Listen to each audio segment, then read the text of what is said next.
Raffle is teaching a class. Glover? Here. Hurt? Having a baby. Mendez? Pulley? Roten? On the way. Sledge? Swara? Syracuse? Toombs? Here. Van Rees and Vercher. All right, we have, great. We have 8. I will begin, if you are ready, by asking Finance Director Flannery to give a summary on the budget schedule and other news you feel like we need to hear from you. So let me, admin table. Good evening, thank you. With the holidays coming up, there's a lot on the finance/budget agenda, so I just wanted to take the opportunity to do a little bit of a calendar touch base. Okay, so the first thing we have coming up obviously is the CSP. It's been deferred until the 6th, so that will be for this council to consider on the 6th and then a vote on the 7th. And then what we formerly used to know as the CAFR is now called the ACFR, which is the city's financial report. It should be out later in November. It should be to the audit committee for review in late November, fully public in December. There will be a small supplemental budget resolution that will likely be introduced on the, looking at you, Mike, 17th of December for a supplemental for a vote in early January. Does that feel right? And in that supplemental will be the GSD-USD study that I think someone here had requested. It predates me, but anybody want to claim that one? That was Councilmember Hancock, and she'll be thrilled. What was her name? Hancock. Oh, Hancock, thank you. So what we plan to bring for the next Finance Committee is kind of a draft scope for you guys to respond to and provide comment on so that when we do get the supplemental funding, we are ready to go. And then, as the chair mentioned, we're putting together a budget calendar, likely kick off early January. So if anyone has any ideas around that, we're open to them and accepting them. That's all I had for an update. Thanks for the time. Thank you, we appreciate that. Any questions? While we have the director here, but she'll be around. I'm not accepting questions tonight. Okay, great. Thank you. Thank you, we appreciate it. All right, with that, I will run through the consent agenda. These are items that are currently on consent. They can be pulled if anyone would like to, so please raise your hand if there are any that do need to be pulled. Currently on consent, RS 2021-1232, 1235, 1241, 1243, 1244, 1245, 1246, 1247, 1248, and 1249. Do any of these items need to be pulled from the consent agenda? Councilmember Glover. Nothing to pull, but did you say 44 is on consent or not? 1244 is currently on consent. Okay, any other questions? I'll read through the captions, and if something comes up as I read the caption, we can pull at that point as well. So beginning with RS 2021-1232. Sponsors Parker, Allen, Welsh, Hauser, and Stiles approves an amendment to the grant contract between Metro Government and the Metro Housing Trust Fund Commission and Affordable Housing Resources for constructing affordable housing. That's on consent. RS 2021-1235 sponsors Allen and Evans, authorizes Metro Government to join the state of Tennessee and other local governments as participants in the Tennessee State Subdivision Opioid Abatement Agreement and approves related settlement agreements on consent. RS 2021-1237, oops, I'm sorry, that's not on consent. Here we go. RS 2021-1241 sponsors Allen, Bradford, Swara, and Stiles, approves an in-kind grant from Americans for the Arts to the Metro Nashville Arts Commission to implement a diversity and arts leadership internship program to help establish a summer internship program. RS 2021-1243 sponsors Allen, Evans, and Welsh, approves a grant from a Step Ahead Foundation of Middle Tennessee, Incorporated, to the Metro Board of Health to provide reimbursement for certain costs associated with providing long-term acting reversible contraception on consent. RS 2021-1244 sponsors Allen, Evans, Sawara, Wells, Stiles, and Gamble, approves a Nashville Health Accelerator Plan grant from the Centers for Disease Control and Prevention to the Metro Board of Health to address social determinants of health and to improve chronic disease outcomes among persons experiencing health disparities and inequities. On consent. Next is RS 2021-1245, sponsors Allen, Evans, Saguaro, Welsh, and Gamble. This approves amendments to the Healthy Start Initiative, eliminating racial ethnic disparities grant from the U.S. Department of Health and Human Services to the Metro Board of Health to provide a variety of services in reducing infant mortality for pregnant and parenting women. On consent. Next is RS 2021-1246, sponsors Allen, Evans, Welsh, and Bradford. This approves amendments to a grant from the U.S. Department of Health and Human Services to the Metro Board of Health to enhance access to a comprehensive continuum of high-quality, community-based care for low-income individuals and families with HIV disease. On consent. Next is RS 2021-1247, sponsors Allen, Evans, Welsh, and Bradford, approves an amendment to a grant from the U.S. Department of Health and Human Services to the Metro Board of Health to provide for the prevention, surveillance, diagnosis, and treatment of HIV/AIDS and administer a minority AIDS initiative program. On consent. Next is RS 2021-1248, sponsors Allen, Evans, Bradford, Stiles, and Gamble, approves a grant from the Friends of Metro Animal Care and Control to the Metro Board of Health to provide funding for emergency medical care for shelter animals. On consent. And last is RS 2021-1249, sponsors Allen, Evans, Bradford, and Stiles, approves a grant from the Marjorie Newhoff Private Foundation to the Metro Board of Health to provide funding for the care of animal shelters at Metro Animal Care and Control. That is the proposed consent agenda. Any discussion on the consent agenda? Seeing none, all those in favor of the consent agenda? Aye. Any opposed? Consent agenda passes 9-0. We have Councilmember Roden now. Great. Now we'll back up and go through items not on consent, beginning with RS 2021-1204, sponsors Gamble, Johnston, Allen, Bradford, and Hauser.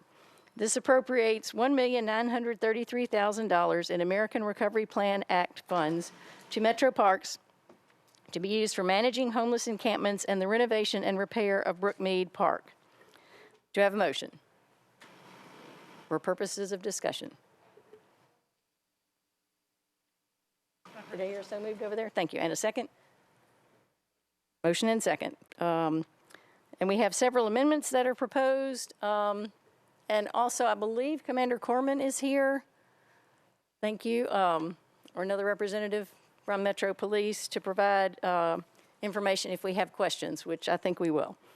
So do we want to hear from MNPD first or begin speaking about amendments? All right. Amendment number 1, Council Members Parker and Welsh. Are you planning to offer that amendment? Okay. Council Member Parker. If you would, Chair, is this the amendment regarding the heavy equipment or the amendment regarding the heavy equipment? Yeah. Thank you. I would like to offer this amendment this evening. This has turned into this discussion around this resolution does appear to have become something of an inflection point about our approach to homelessness and how we deal with it. My chief concern when I saw this is, if we're equipping departments with equipment that could be used for demolition of homeless encampments, I'm afraid that that's going to become the default tool that we're going to say, okay, well, we have the equipment, and even if one particular department is not the spear's tip in any given case, I feel like we are arming parks with equipment that would end up being utilized in service of breaking up homeless encampments, and it's just not something that I think we should be doing. It's not the correct approach to homelessness. So what this amendment does is it removes the appropriations to acquire heavy equipment, Bobcat excavators, bright lights that could be utilized to prevent a tent from being comfortable to sleep in. And so I think, if I'm okay with some of the money moving forward for Brookmead, that's fantastic. But this equipment in particular, I cannot support. So I would ask my colleagues to join me in voting to remove the heavy equipment from this request. Thank you.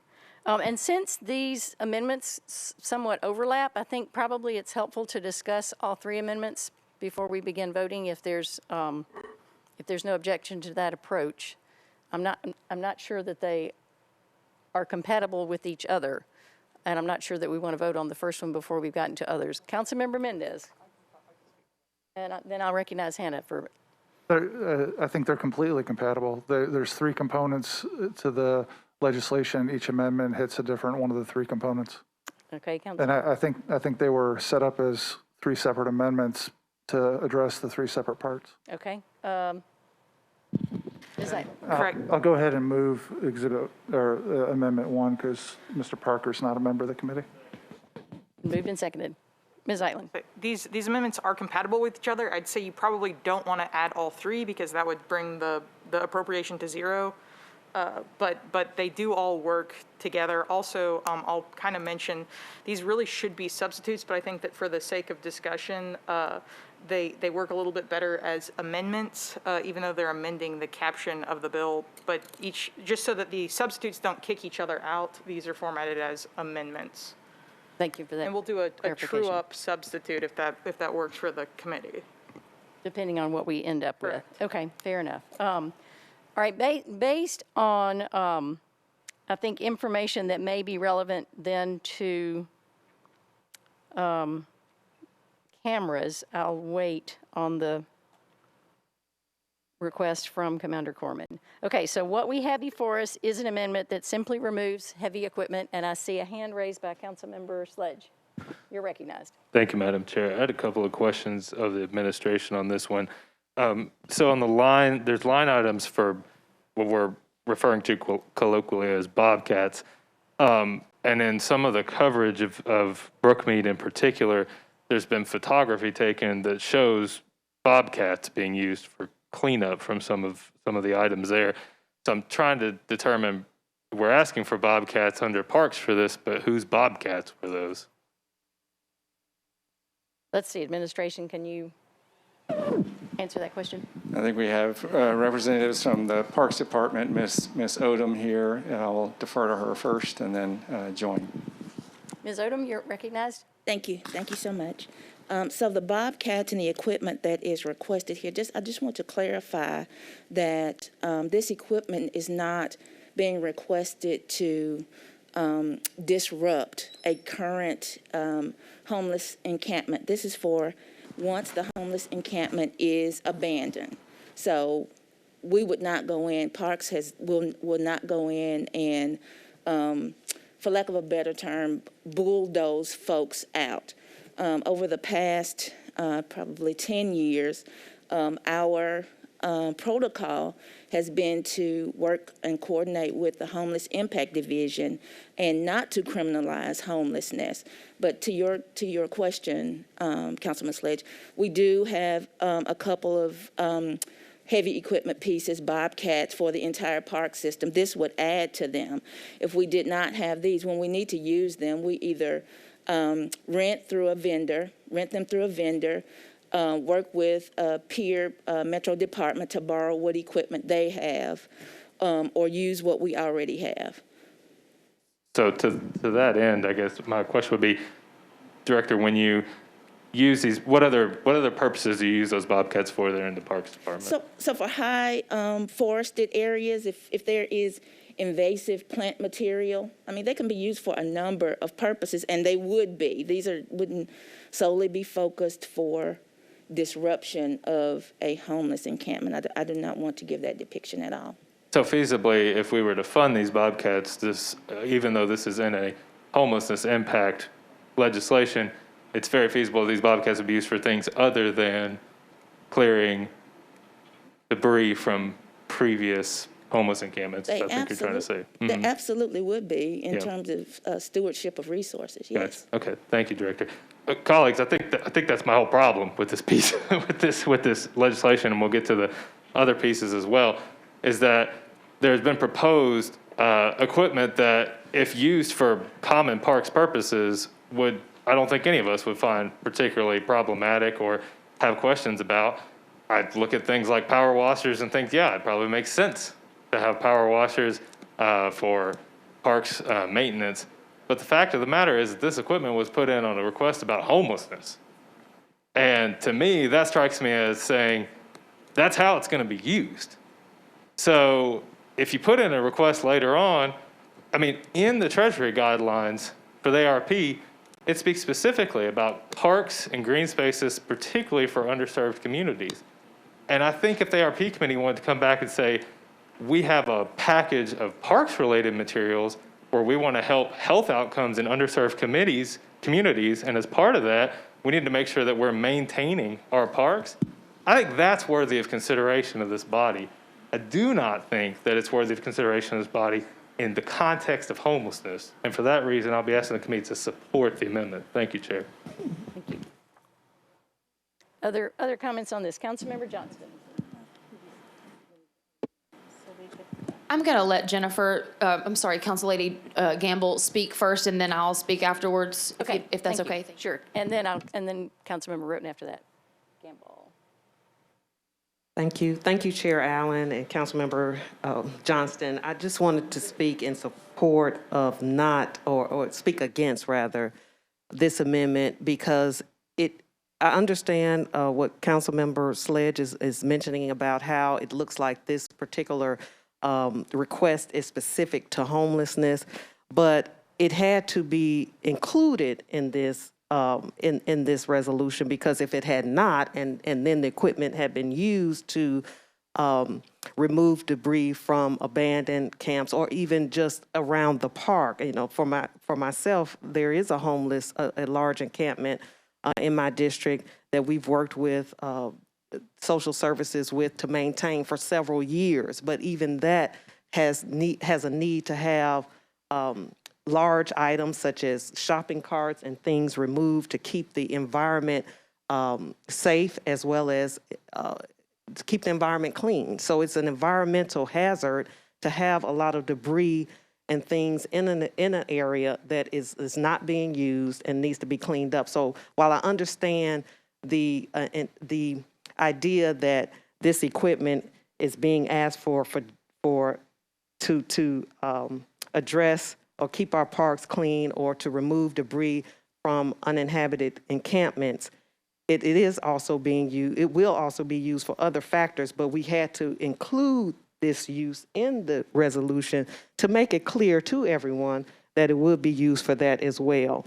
So for those reasons, I think the park director has made it clear to our COVID-19 Financial Oversight Committee, and also made it clear here today that the intention is not for parks to address homelessness. That's not the intention of this resolution. We have another resolution where we allocated funding to the Homeless Impact Division to address homelessness and getting support for unhoused individuals. This resolution addresses management of parks, keeping our parks clean and safe for everyone. It is not to address homelessness, removing homeless camps or anything like that. It is to manage our parks system. So for those reasons, I don't believe that this amendment would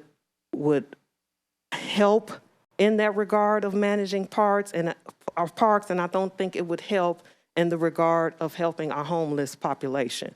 So for those reasons, I ask that you do not approve this amendment and move forward with the resolution as stated.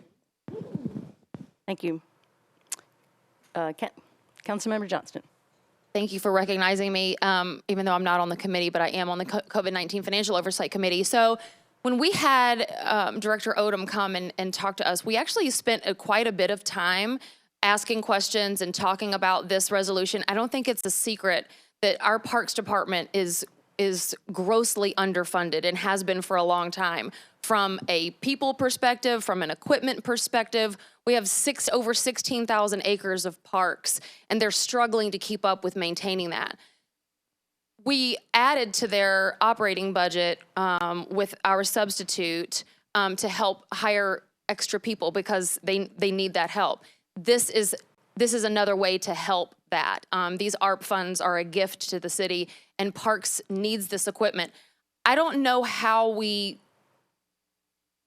to Councilman Sledge's point of somehow this has turned into Parks is going to deal with homelessness with bobcats and lights, and we're just going to go.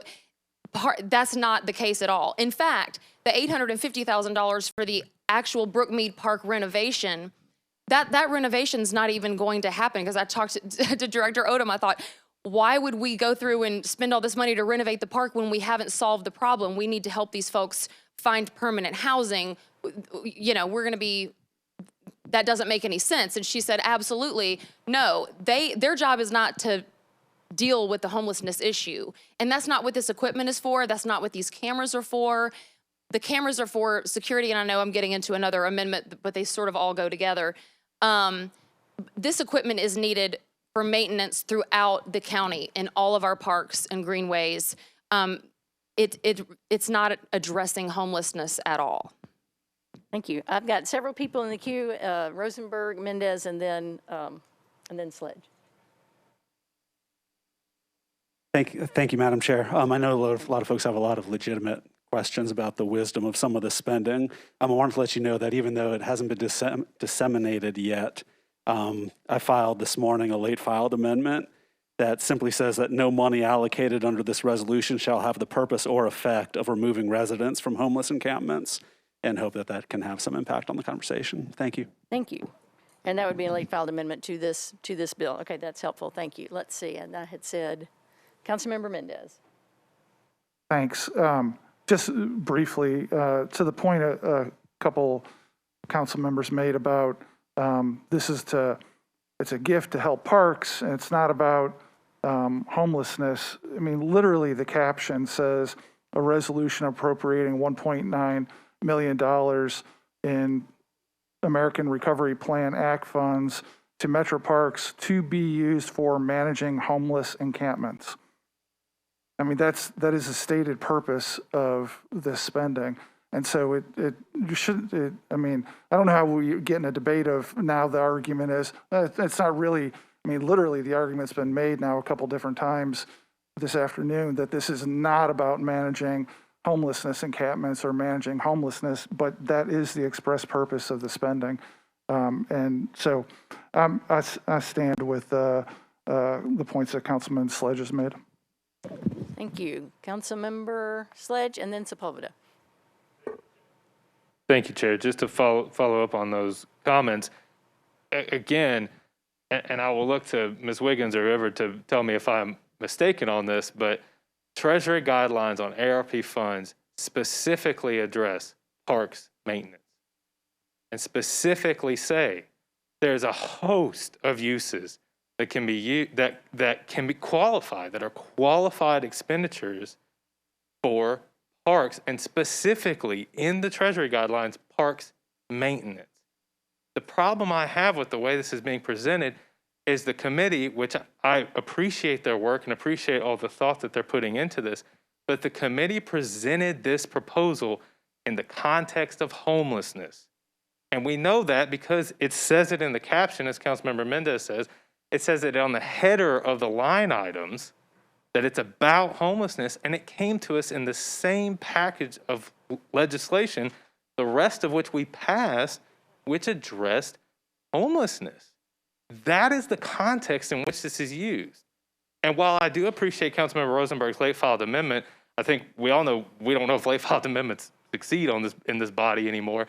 And the fact of the matter is, who's to say whether lighting set up at a park is used for security or is used to impact somebody who might be sleeping there? It could easily be said one way or the other. It could easily be said for a lot of this other equipment. What I would request of the committee, of the ARP committee, is when they get to, and I surely hope they get to, parks funding and parks maintenance, because it is desperately needed, as Councilmember Johnson mentioned, that the conversation is holistic regarding parks maintenance, and that we get a resolution addressing spending regarding parks. This resolution doesn't do that. This resolution is about homelessness, and that's why I'm asking committee members to recommend approval of the amendment. Thank you. Thank you. Councilmember Sepulveda. Thank you, Chair, for recognizing me, even though I'm not on this committee. I am a part of the ARP committee. I didn't vote for this legislation, and I differ a little bit from my colleagues.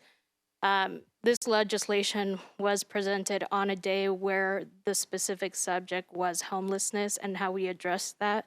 So I do agree with my colleagues on that front. I do have a problem when we already have a lot of these machines already in our parks department and we're adding more.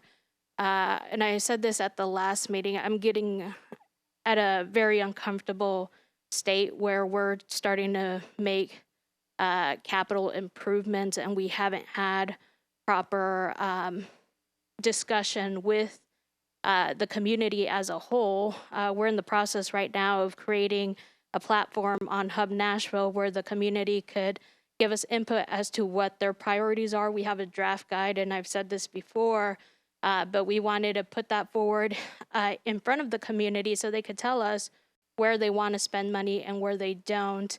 And the Bobcats and some of the equipment start falling into that category for me. We said that we would discuss emergency needs, and then there's capital improvements and ways of addressing other subject matters. I don't know if there is a way, maybe, because I do agree that Parks doesn't receive enough funding and we need more green space and more staff to try and help with the maintenance and of some of these parks. But I don't know if there's a way for Parks to agree to, and tell council, hey, let's put this specific item off. Let's come back when Parks comes before us again, if they come before us again, to discuss Parks funding as a whole, or maybe putting Bobcats in some other department where other departments have access to that equipment. But like I said, I'm a part of the ARP committee, and it just falls into that category of capital improvements. Thank you. Ms. Wiggins, since your name was mentioned, can you speak again to the criteria that the ARP funds are subject to as opposed to other buckets that we've gotten? Yes, thank you, Chair. Really what Councilmember Sledge indicated is accurate, that there are several different areas that are sometimes generally explained and sometimes they give a specific example. And having more open space and parks that are properly maintained for people to be outside, which was deemed safer than being inside during COVID, was an eligible expense. So equipment and some of the other needs to create more open green space that is safe for the public to use would be an eligible use of the funds. Likewise, as presented for addressing unhoused, it is also eligible. So you have the same equipment that would be eligible under two different descriptions within the American Rescue Plan. They would both be eligible for the same equipment. Thank you. And then administratively, Ms. Zeitlin, if you can, or to both of you, if we take this money out of this, then it goes back to the committee to decide how else to use it, and one possibility would be to reframe it in a new bill that addresses parks as opposed to other things. Is that possible? I think your mic is still on, Ms. Wiggins' end.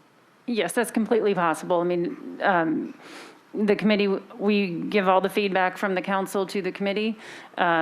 We have departments that have made initial requests, but it's not their full request. So we expect departments to be coming back. Remember that we've really been looking at the first allotment, which was roughly $130 million. That we'll receive the second allotment next year, and we have the funds for appropriation until 12/31/24. So these will be ongoing allocations. Thank you. And then can you just address procedurally? And so, right, if it's reduced out of this resolution, I think that it would basically fall back to the COVID-19 committee's pool of money instead of, if it were allocated and then not allocated through the resolution and then not spent. I think that would be a little bit of a different process. Thank you. That's helpful. Any other questions on this amendment in particular? Okay. Seeing none, all those in favor of Amendment 1, which removes money for heavy equipment, indicate by saying aye. I think I need a show of hands on this one. Raise your hands in favor of the amendment. Okay, so I'm counting 1, 2, 3, 4. 4. All those opposed? 2. That is 6 out of 9. Is that 3 people not voting? Not voting, raise your hand. If not voting, raise your hand. Okay, so do we need a simple majority or just, okay, so amendment is recommended 4 in favor, 2 against. All right, next is Amendment 2, sponsors Sledge, Mendez, Welsh, Porterfield, O'Connell, Sepulveda. Who would like to speak on this one? Councilmember Sledge. Thank you, Madam Chair. So I brought this amendment forward because I felt like there seemed to be sentiment coalescing, and I think the co-sponsor list at least somewhat indicates that sentiment suggesting that of the proposed funding here, this seemed the most questionable, or at least had the most questions around it. This body has taken on the issue of Councilmember Sledge, just for the viewing audience, can you briefly describe what this one does and how much money I'll tell you what I'll do first. I'll move it first so that we can discuss it. Okay. Okay, and then to describe it, Thank you. it removes, I believe, Hannah, $480,000 that would be used to fund what are termed in the bill as eye in the sky cameras, which are about 125 cameras placed around our park system. So in the previous committee discussion that we had about this, we did talk with Director Odom, who was kind enough to answer some of our questions, and we talked with the administration. But I came away feeling like there were more questions than answers, quite honestly, on how the camera system was used, how the data was stored, who had access to it, did they have access to it in real time, how, if at all, are these cameras publicly accessible, or if data collected by these cameras are publicly accessible. And, this body has, over the years, taken privacy and surveillance really seriously, and I'm proud of us for doing that. We had rigorous discussions in public and on this floor about body cameras and how we, for the police department, and how those were to be implemented and how those were to be used. We are in the midst of another conversation regarding license plate readers and how that data could be used and stored. And to me, this conversation here falls in that bucket of what do we find acceptable? What do we find is helpful and useful? And again, I'll go back to my comments about the context from the previous amendment. It is placed in the context of homelessness response. And so we have placed in this bill an extensive camera network that we are told to vote for, so it is a homelessness response. And I want to speak personally about what occurred in the district I represent, because the tours that were set up, this one was then further described as, to go see what the effectiveness of the cameras were. And I'll tell you, I had a resident who attended that meeting and was told that the cameras were the reasons that the incidents that were occurring with homeless Nashvillians at Osfront Park decreased. And she accurately responded that the cameras were not the reason. The reason was there were services provided at the park in the form of electrical outlets and a water park and, quite frankly, places where people could sleep or hide, and picnic tables. There was, frankly, a community center set up for that park. When those items were removed to the detriment of everyone, and I had this conversation with leadership at Conexión Americas, residents who are being affected by this, with Metro Parks, with Metro Social Services, with Metro Police, and we came to the conclusion that unfortunately, the way that we were going to have to address this issue in the short term was removing amenities from a park. That is terrible. That is awful to think through, that I had to think about that as a council member to say, I need to take away amenities from my community because of an issue that we're having. And instead of spending time on saying, how do we address this issue at its core, we're having this discussion. We're having a discussion about how can we better monitor? How can we better surveil? Cameras didn't have anything to do with that. And so I highly question the effectiveness of what's being proposed here based on my own lived experience, my own experience as a council member. And that's why I think, again, more questions and answers placed in a context I find highly inappropriate. And I would ask committee members to remove this as well and vote for this amendment. Thank you, Chair. Thank you. And I would, Councilmember Hauser, I recognize you, and then I would like to ask someone from MNPD to speak to their experience with cameras. Let's see, Councilmember Hauser. I'm going to ask them to speak as well, because I first wanted to thank very much for the Midtown, Central, and West Precincts for the work that your community outreach people are doing in the parks. These are the folks that every day are in the parks. They know everybody's name. They know everybody's story. They know what they need, and they do tremendous work, and then I do want them to speak in a moment.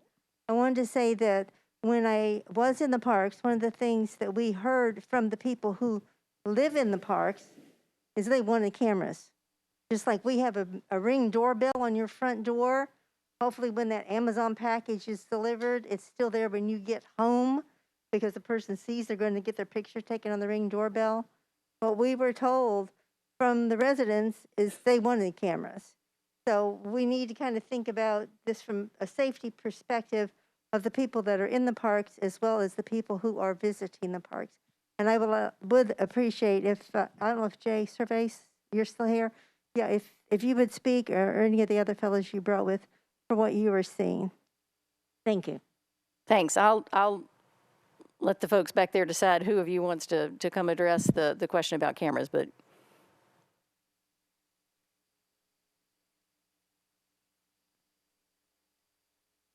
And if you'll give your name and your role, that would be helpful to us. Good evening. My name is David Corman. I'm the commander at West Precinct, and Brookmead Park is in our precinct.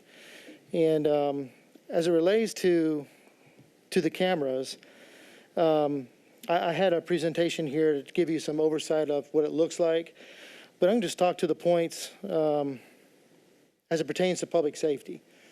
Cameras help create a force multiplier for the police.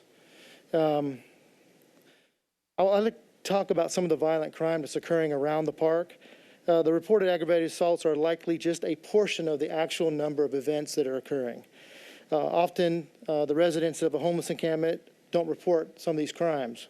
The fear of retaliation from those that they live with inside the parks. Self-resolution, meaning they like to try to resolve the problems themselves because, yet again, they're afraid of some form of retaliation they may succumb to within other individuals that live there. Sometimes they don't have a means to report it. If they do have a cell phone, it's based off of Wi-Fi, and there's any Wi-Fi out there, they don't have cellular service, so they can't call the police immediately. And, unfortunately, not all of the homeless trust the police. It's an endeavor that we are continually working on. Cameras can help prevent crime. The mere fact that a camera is placed in an open space that gives perception that the area could be safer. Our community coordinators work with local businesses and private residents that they talk about how they can make their businesses and their homes safer. Oftentimes it's used with cameras. When cameras are visible in plain sight, sometimes it is almost like what we used to say back in older days when there weren't cameras: turn your lights on, keep crime away, keep those that want to do harm away, for fear they would be caught. Also, crime resolution. Often audio and video footage is captured and used later to solve a crime. Valuable evidence can be obtained regarding suspect description, vehicle description, in some cases actually capture a crime that occurred inside. So we did actually have one of our mobile trailers out there that recorded an aggravated assault with two individuals that reside in the park. So we were able to identify that person and get a warrant and take that violent person outside the park. Like I said before, it's a force multiplier. This is not a new concept. There are cameras inside parks. We would not be using as active surveillance. And to talk about some of the special events that occur on the downtown parks, oftentimes are there, that would supplement our ability to have better security down there. It helps us with missing persons response and also suicidal and health response. I noticed that in speaking to Sergeant Kinney from the Central Precinct and Commander Starling, Central Precinct, there's a large number of their population that actually say the same thing that Council Hauser said. They would support cameras being in there. They feel safer. They know crime will be reduced. they feel that the crime could be resolved. That's not readily apparent to Officer Cantrell, who is one of the quality of life officers at West Precinct. We do know of one individual that won't sleep inside the park on some nights because she feels it's too dangerous. And we know this because we get calls about someone sleeping at the local Exxon or another business. And when the police go there and talk to her, she says that I feel safer here because there's a camera. I know if something happens to me, it'll be captured. So those are some of the things that we think are very beneficial.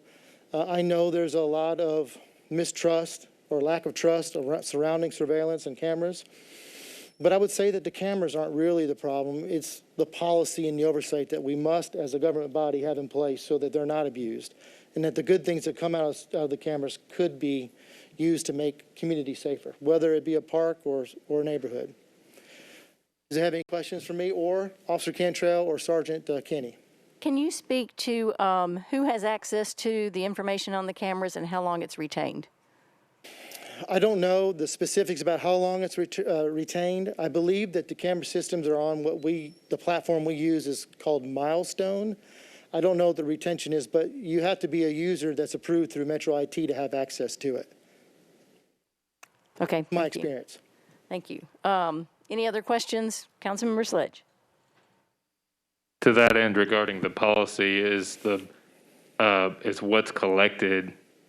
I know you don't know how long it's maintained, but is it open to public records requests? I would imagine it. I would imagine it is. Okay. And you said it's not actively monitored, but is it accessible? Let's say you get a report that something's happening in a park. Are you able to immediately access that camera? Well, let me clarify, sir. We, the police, aren't sitting there watching the cameras. We actively, when we get a crime that comes across, we are searching for some sort of video data. Well, if it happens in a certain area in downtown or another area of a park or somewhere we know there's cameras, we will search those. But oftentimes we have an offense report of a crime and we know that it happened a certain date in a window of time, and that's when we'll look for it. We don't sit there and scour the data. Sure, understood. I guess what I'm saying is, do you have the ability to access it real time? Let's say you have an interest. Yes. You do. Okay. And I guess my other question, since it was brought up, this IT policy of the administration, is how is it determined who has access from IT's perspective? And that may require someone from IT to answer, but let's see what we can find out. Let's see, anyone from administration able to answer that question? It would require the IT department to weigh in. I would underscore a couple of things. This is a proposal that was advanced by the Metro Parks Department and then submitted through the COVID-19 Financial Oversight Committee. But our reception to it was favorable, including the deployment of cameras. Cameras have been in Metro Parks for at least over 20 years. They're currently in 48 parks. If you were to ask Director Odom what has been the reception to the public by those cameras, that there's not been a single complaint against their presence in terms of being obtrusive or surveying too much. Councilman Sledge, I had a delightful conversation with the constituent that you referenced that was with us at Azafran Park. You are correct about her discussion about how other services were shut down. What I recall from that conversation specifically was that she wanted the cameras and she wanted more of them. She seemed a little disappointed, but there was no live monitoring, and there's not. This is a reactive approach by the police department. When there's an incident, can they then go find the suspect? And in several instances, and as you heard Commander Corman describe, the cameras are being used defensively for the homeless community, not offensively. But the most recent experience that he shared with you just this past summer, the lady in Brookmead Park that was viciously assaulted, the assailant was captured only because of the presence of cameras in that episode. But again, no complaints by the public against these, and the council took up the notion of surveillance, not with LPRs. The council, we understand, is divided on license plate readers, and that has been a debate going on for a year. But last term, there was an extensive ordinance enacted by this body regarding the role of cameras in the public right-of-way And this body specifically created and fashioned an approach for their use in instances like this in parks departments. As long as it's a current use, as long as the additional cameras don't create more than a 50% increase in the total volume of cameras, deploy them. We have heard Director Odom, we've heard Council Lady Gamble and Councilmember Johnson on their intentions behind the use, not just of the equipment, but of the cameras. And it is not aimed at, it is not offensively aimed at, it is not designed to eliminate the homeless population. And rather than eliminate the funding for a park that is asking for it, we absolutely welcome, if we're in an era of distrust, we absolutely welcome an amendment by you, an amendment by Councilman Rosenberg that I haven't seen yet, any amendment you want that restricts the timing or the allocation of the use with respect to their application to homelessness. But as long as we're allowing Brookmead to seek the improvements that they want, the full caption of the bill doesn't stop at homelessness, but it goes on to speak specifically about renovation and repair of Brookmead. That is the spirit and intent which we heard from the Parks Director and from the Financial Oversight Committee, and we support. Thank you, Mr. Jameson. To be fair, this amendment does not address Brookmead Park other than the cameras that are proposed there. I need to repeat my question because I don't think I heard an answer. What is the IT policy for who has access? I think the statement there My first sentence was that we would have to have Metro IT So we don't respond to that, correct? Okay, thank you. Thank you. We'll see if we can get someone from IT here. Councilmember Sepulveda, you've patiently held your hand up. You're recognized. Thank you for recognizing me, Chair. Commander, how many crimes have been stopped with the cameras? Stopped? Yeah. Do you have data on that? I wouldn't know. I wouldn't say that the cameras have stopped any crime because we don't actively monitor them, but they have helped us. In one of the 2 times that there was an aggravated assault down there when we had that short window of cameras, those particular mobile cameras, we solved 50% of it. We actually saw So it how many occur. crimes have been solved because of the cameras? But there aren't any cameras there except for the 2 times. So In parks in general, sorry. don't know about the parks, ma'am. I just know about Brookmead. Okay, It's in West Precinct. thank you. Mm-hmm. That was one of the questions we asked, as to how many crimes were solved using the cameras. There wasn't any data because it's not tracked specifically. We would have to go into detective notes to try and figure that out. But on another note, I guess we're having a discussion about LPRs, but I think surveillance in general falls under that quite a lot. I also do have a big issue with the cameras. I am one of the 3 council members who's on the Homelessness Planning Council.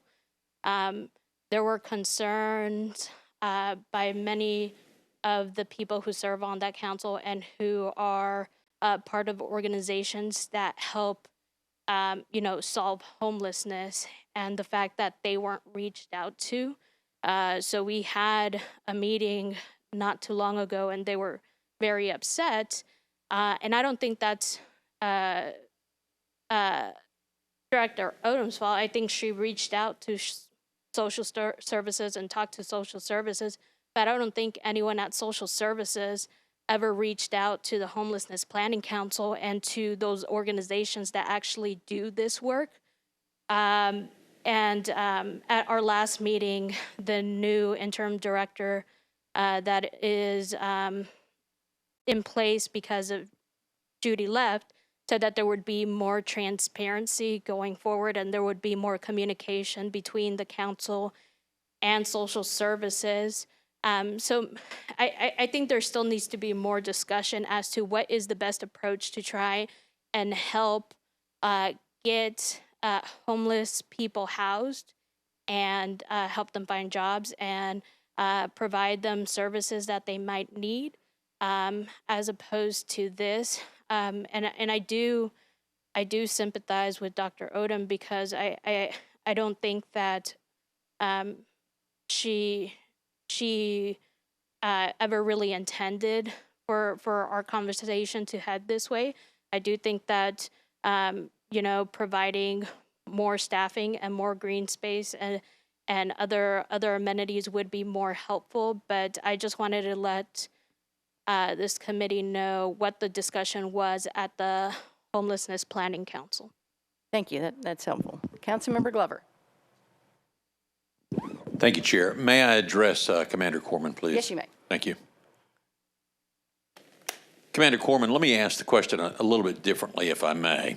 I realize we're talking about Brookmead, but let's expand that conversation. If you have video of a crime that has occurred, I think you said 50% is what it increases your odds of, I'll say conviction. Maybe that's not the word you used, but did I hear that correctly? Maybe I didn't explain it correctly. I was trying to answer her question. The two crimes that we captured on a temporary camera, one of them we were able to solve. One of them we were not because the camera was not pointed in the right direction. Okay. And so where I want to go is because you're talking about two incidents here.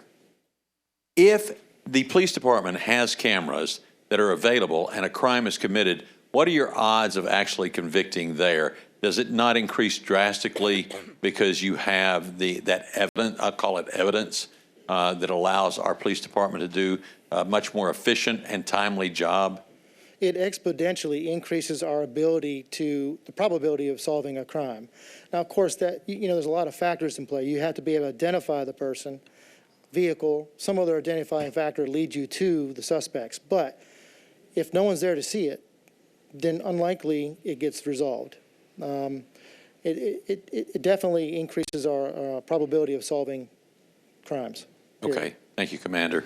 So I think the key thing here is I think it'd be a mistake to remove this particular portion of this because our police department, we talk about the Parks Department's understaffed. There's a lot of departments that are understaffed. Our police department certainly is understaffed. And so if there's a tool that allows them to be much more effective and efficient with a small group of police officers throughout the community, I think that we need to give them every resource we possibly could. So I don't want to remove this piece of it. I'm not certain about the overall resolution here, but on this piece, I firmly support that the police should have that particular tool. Thank you, Chair. Thank you. Anyone else from the officers in the back want to speak? Yes, sir. You're recognized. Good evening. I'm Sergeant Brett Kenny. I'm here over the Quality of Life team at Central Precinct. Seems like a lot of us are kind of talking on behalf of what our unhoused neighbors would like in their own communities. Well, so what did we do? We went and asked them. So I've got a complaint number here for anybody who's interested. After the meeting, I will give it to you, and so you can see the whole video of my team with about 30 plus individuals down there asking them about cameras. Okay, so it was 26, I think people wanted them, 4 were against them. And they'll go into their different reasons of why they are for and against them. And it's their community and their home, just like our neighborhoods. We have cameras, and some of them said, we want cameras too. So I would say, instead of asking me what I heard from them, pull up the video. You can see the conversations with our neighbors over there and why they want them. So I've got that. That's what I wanted to add if you want to hear. Thank you. And can you tell us how we could access that video? Yeah, I'll get with Commander Corman, and we can tell you the proper steps to go to kind of apply for it, but we got it categorized, and I've got the number for you. So you can simply go in and see, you see how the conversation was framed. I've got a couple of my guys that were awesome down there with them. They know pretty much, them over the months and months of work, what we've done there. So you get a good chance of seeing the whole interaction. I think it'd give it a lot more context and give the information from them instead of me up here presenting it to you. Thank you. I appreciate that. I will say I was on a tour at Wharf Park, which was very interesting. And one suggestion was some people are reluctant to leave their homes because they don't want their possessions stolen, and that they felt that cameras might be helpful. That was one that I had heard. Let's see. I've seen some hands go up again. I think we're beginning to repeat, but Councilmember Sledge and then Johnston. Thank you. My question is sort of geared toward the committee because I don't know what the conversation was, but these eye-in-the-sky cameras are a select number of our parks, and I would say the vast majority since we've got more than 120 in the system. How were these parks determined to be the ones that needed the cameras? Thank you. I think someone from Parks could answer the question of how these parks were chosen. Councilmember Odom. Director Odom. Thank you. These were parks where there had been in the past, or there was a consistent concentration of people experiencing homelessness. So it's a homelessness response. I just want to be clear, everybody. The homelessness response, it's not about security or safety, except for, in the arguments of some of the folks who've spoken, folks who are experiencing homelessness. So I have, again, we're talking about context here. Not on this list is the park that experienced vandalism over the weekend that ensured that organization designed to help families escape homelessness could not hold its fundraiser. And yet that park's not on this list. So it's not about crime or safety, it's about homelessness. This is what I'm saying. We're not having the full conversation here. We're simply putting a line item in and saying this is what we need. There should be a much more robust conversation about this and what we're trying to intend and solve and come to a conclusion about, just like we talked about with the equipment piece. And for that reason, it needs to be taken out so we have that discussion. Thank you, Chair. Thank you. Councilmember Johnston. Councilman Sledge had asked a question earlier about retention and public records requests, and I wanted to see if someone from the administration could speak to that. I don't know if we found out more information about retention, but I was actually interested in public records requests. I know we had found out before that LPR data would have been, and so we took care of that on the state level. So if that's something that needs to happen, great, but it may not be open for public records requests or not. I don't know. Just wanted to see if you could speak to that. Thanks. The Central Precinct Commander Starling, who I believe may be watching this on television, noted that there is a 30-day strict retention policy. There is also retained by the Metro Police Department an audit and records of all those who request access or obtain access to the video. So those records are maintained as well. We will still follow up with IT to formalize that response, but that was Commander Starling's observation. Thank you. Councilmember Mendez. We're belaboring this a lot, so I'll make it short. I do have one question for the officer that talked about the survey. I am curious just whether the people conducting the survey were uniform armed officers or wearing street clothes. It was just like I am today. That's we used our body cam, so just normal interaction like we do every day out there. So you can see this whole context on the video. Should answer all your questions. And Sergeant, can you speak more about the quality of life team? That may not be something that all of these council members are familiar with. Begging your pardon. So let's see, as of July of 2020, we instituted a new form of community engagement. We term our quality of life team downtown. And our unique mission is having officers go out there, and of course everybody knows we can't solve homelessness through just throwing money and arresting people. So we got to try to develop that trust and build rapport between the department and the members down there to find out how the best way that we as police could also kind of augment their pathway to housing and so forth. So we work mostly with the Salvation Army, and I think, I can't remember how many hundreds of people that have been housed successfully through them, but we've been able to, I think it's close to 500 within a year with the effect of Salvation Army and all the other partners that work with us downtown. But mostly we go in there not only to kind of provide a soft police presence to the outreach workers and to also the community itself, but doing that every day with the same type of people, you start to develop that trust. And it doesn't happen overnight, and it doesn't happen in weeks or months, but really over the course of well over a year, many of the people that I work for know everything there is about the people that live in some of the encampments right on the other side of some of these buildings. So that's been our approach, and it's been real successful.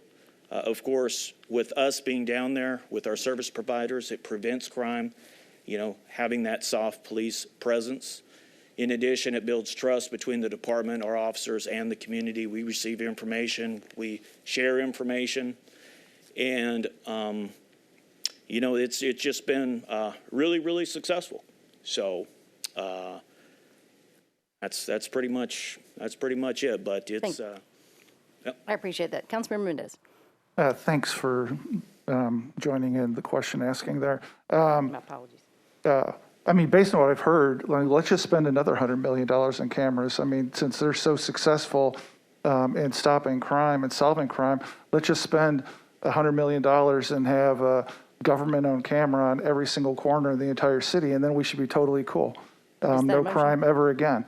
Bottom line, after belaboring this for a long time, an expanding of 125 government-owned cameras with nobody in the room able to articulate what the IT policy is for $480,000 is not the right thing to do, and we should pass this amendment.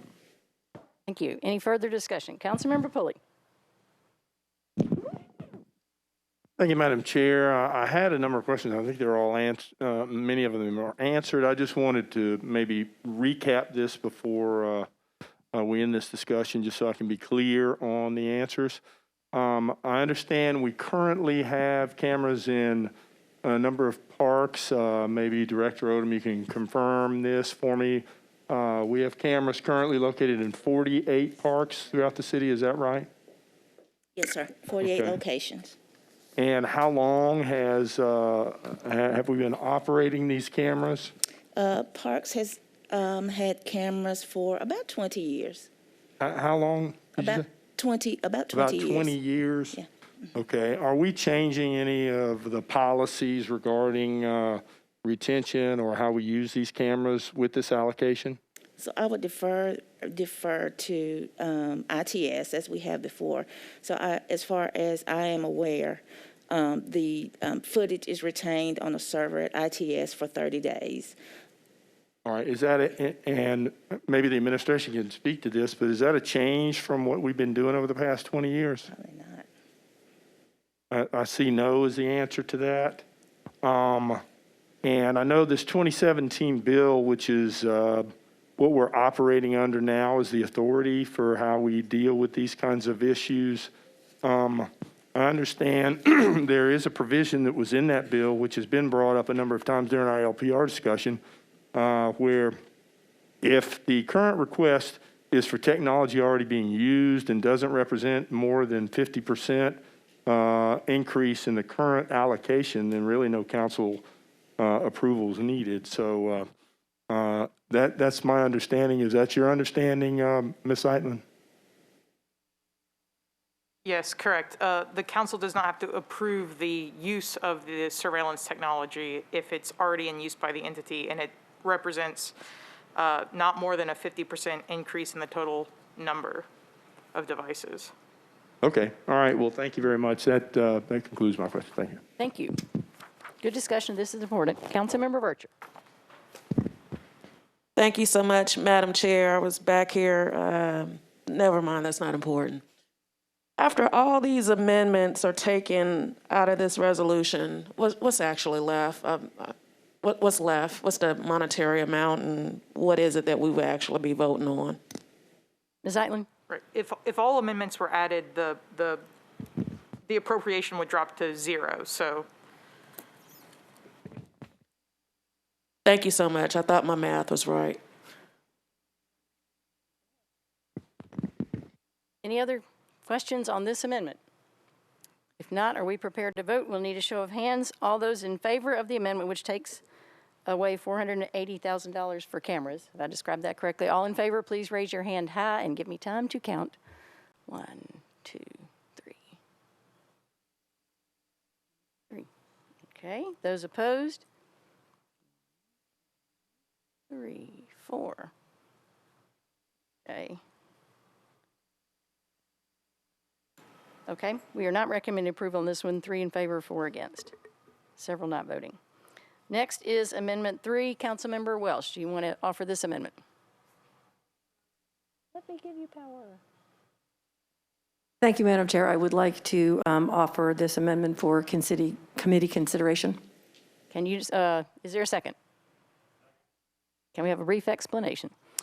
Yes, I bring this amendment because for several reasons. First of all, I think that morally, this is wrong because can you describe what this does? Because there are people watching who don't know. Oh, yes, I'm sorry. This would remove the $850,000 appropriation to renovate Brookmead Park.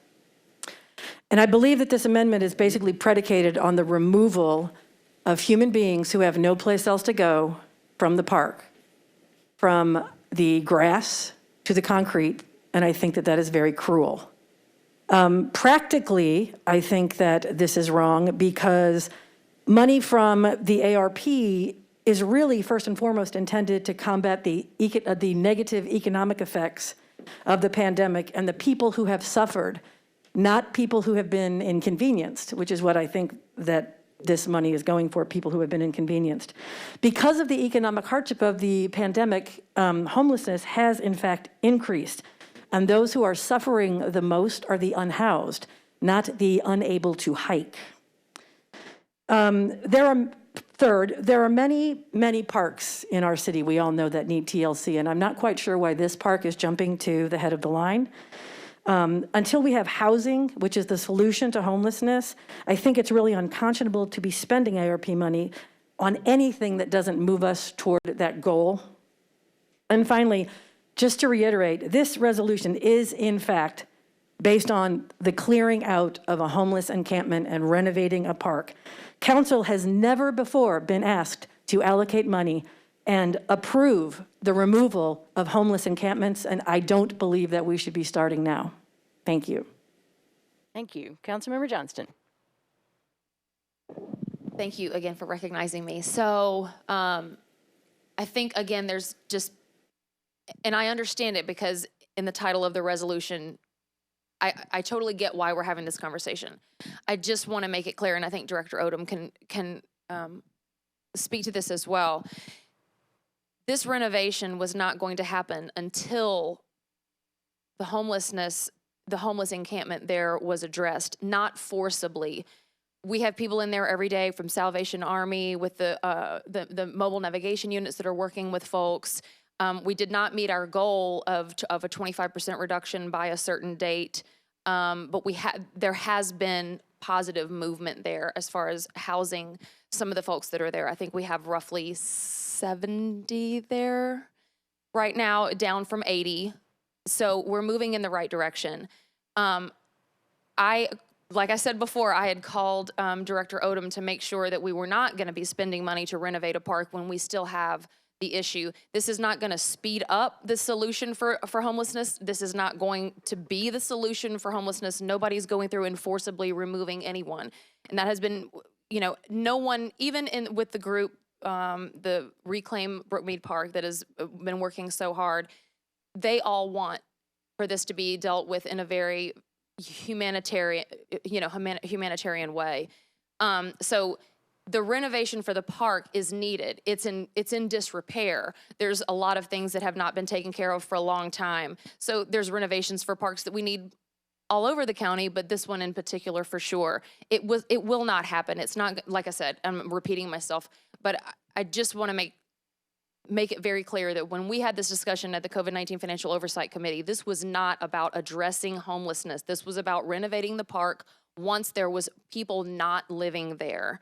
And so it was asked earlier today, well, if you're not going to renovate the park now, and who knows how long it's going to take to get housing for these folks, why do you need the allocation now? Well, as we know, getting money for anything is very, very difficult. It can't come out of operating. This is a capital improvement, so you're looking at a CSP.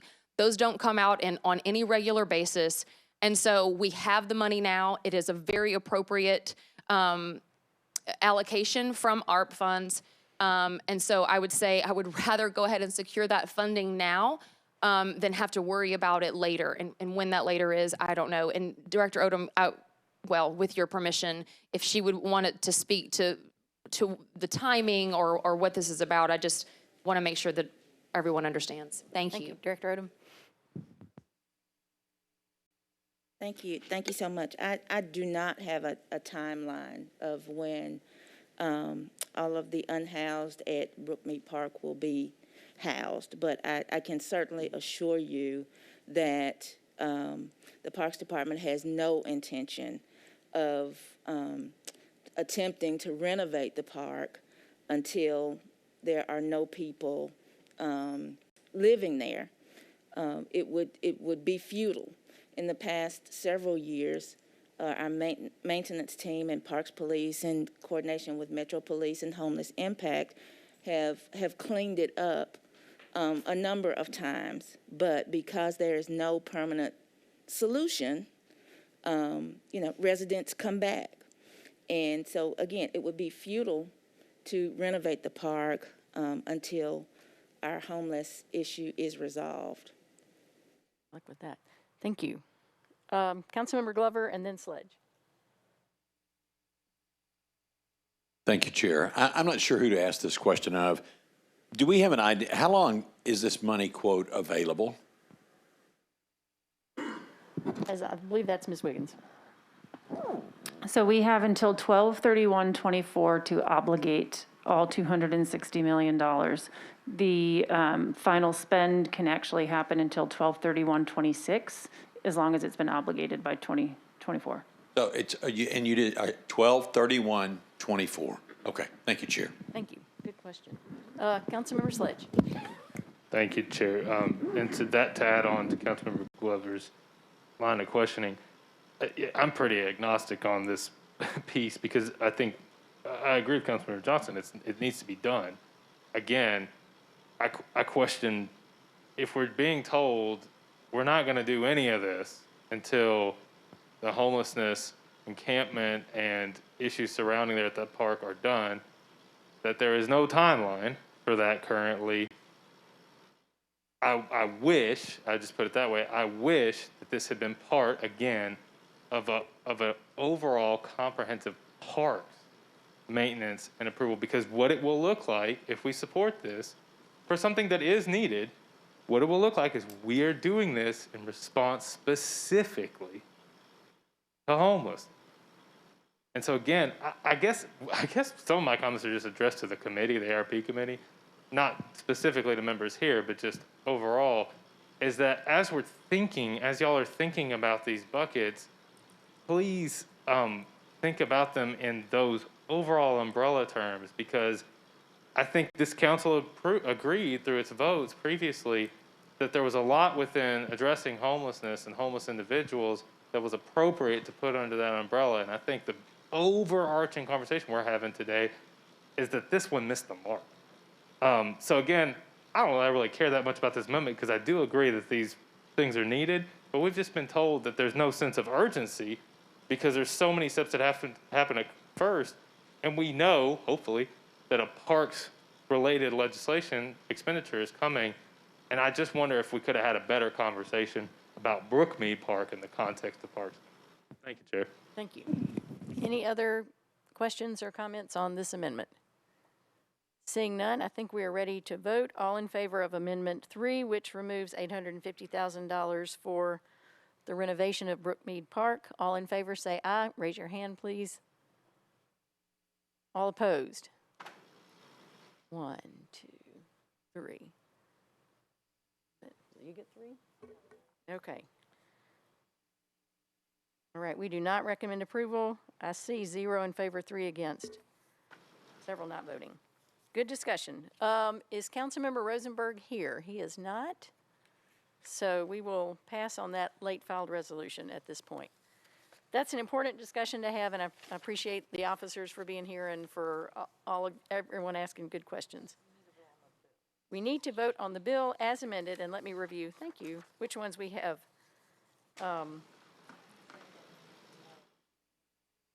Correct, Amendment 1 was the one that was recommended. That's the heavy equipment.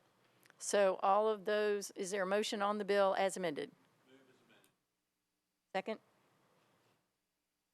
Did I hear a mumbled second? Okay, all right, it's been moved and seconded. Councilmember Glover, do you wish to speak on the bill as amended?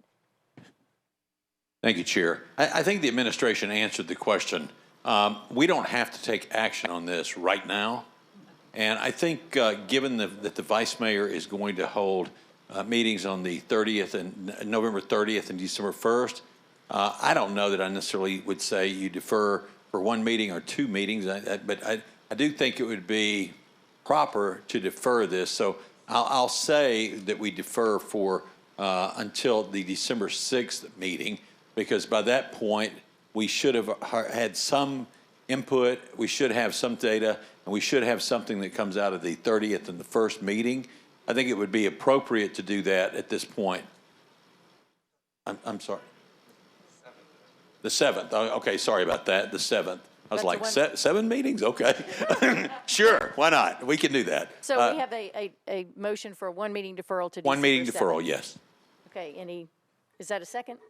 Okay, it's been moved and seconded. Any discussion on a one meeting deferral? Seeing none, all those in favor, ready to vote on that? All in favor say aye. Aye. Any opposed? All right, one meeting deferral is recommended. Defer one meeting. Thank you. We'll say that was 9-0. Okay, great, thank you. Okay, good discussion. Next is RS 2021-1233, sponsors Allen, Evans, Suara, Welsh, and Stiles. Approves a coronavirus emergency supplemental grant from the Tennessee Department of Finance and Administration to the Davidson County Juvenile Court to purchase personal protective equipment to minimize exposure to hazards in the workplace. Been moved and seconded. Any discussion? Seeing none, all those in favor? Aye. Aye. I see someone pumping their fist in the back. Thank you. Any opposed? Thank you for being here, Judge Callaway. All right, you recommend approval, 9 in favor, 0 against. All right, keep those kids safe. Next is RS 2021-1234, sponsors. Have I forgotten anything?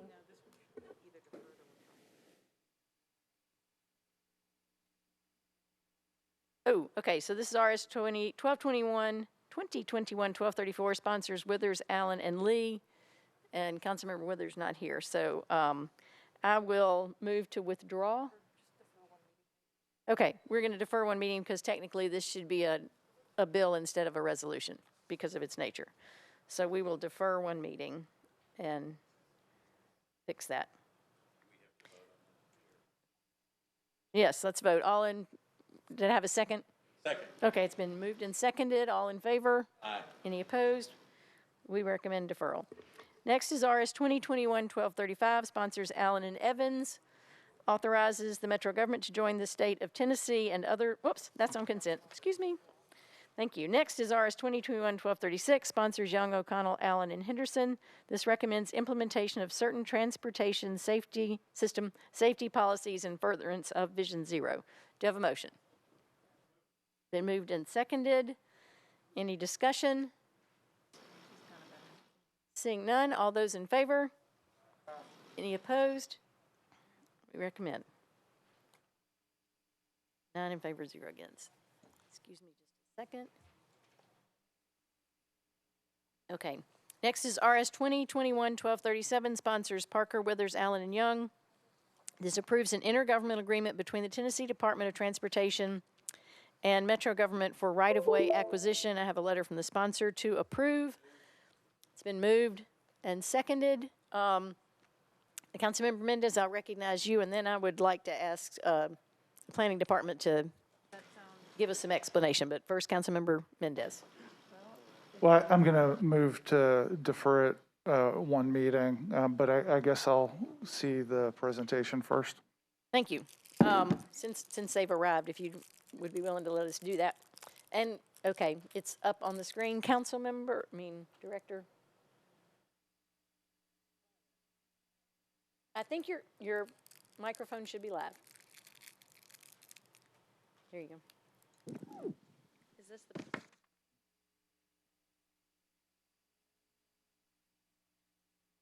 Okay. Director Kemp, you're recognized. Okay, thank you. Can you hear me okay, Chairwoman? If you hold it up good and close. Oh, okay. So, Chairwoman, members of council, thank you so much for this opportunity to address the East Bank study process and some important next steps where we need your help. In April, we launched our public engagement process for the East Bank study, and as you can see on the screen, since that time, we've held 18 public meetings, in person and virtual, with more than 700 participants. Launched 3 surveys with more than 1,500 responses, and much of that discussion has been around what the community desires to see in this area. And I've heard 2 primary pieces of feedback from the community. One, they want a safer and more complete mobility network that provides opportunities for lots of different users to access the East Bank. And 2, a greater diversity of uses, including housing, mixed use, and the like. And I'm really excited by the exceptional opportunity that we have in this city to deliver on some of those community goals. Go ahead. The East Bank study area is roughly 338 acres, with 127 being asphalt parking lots.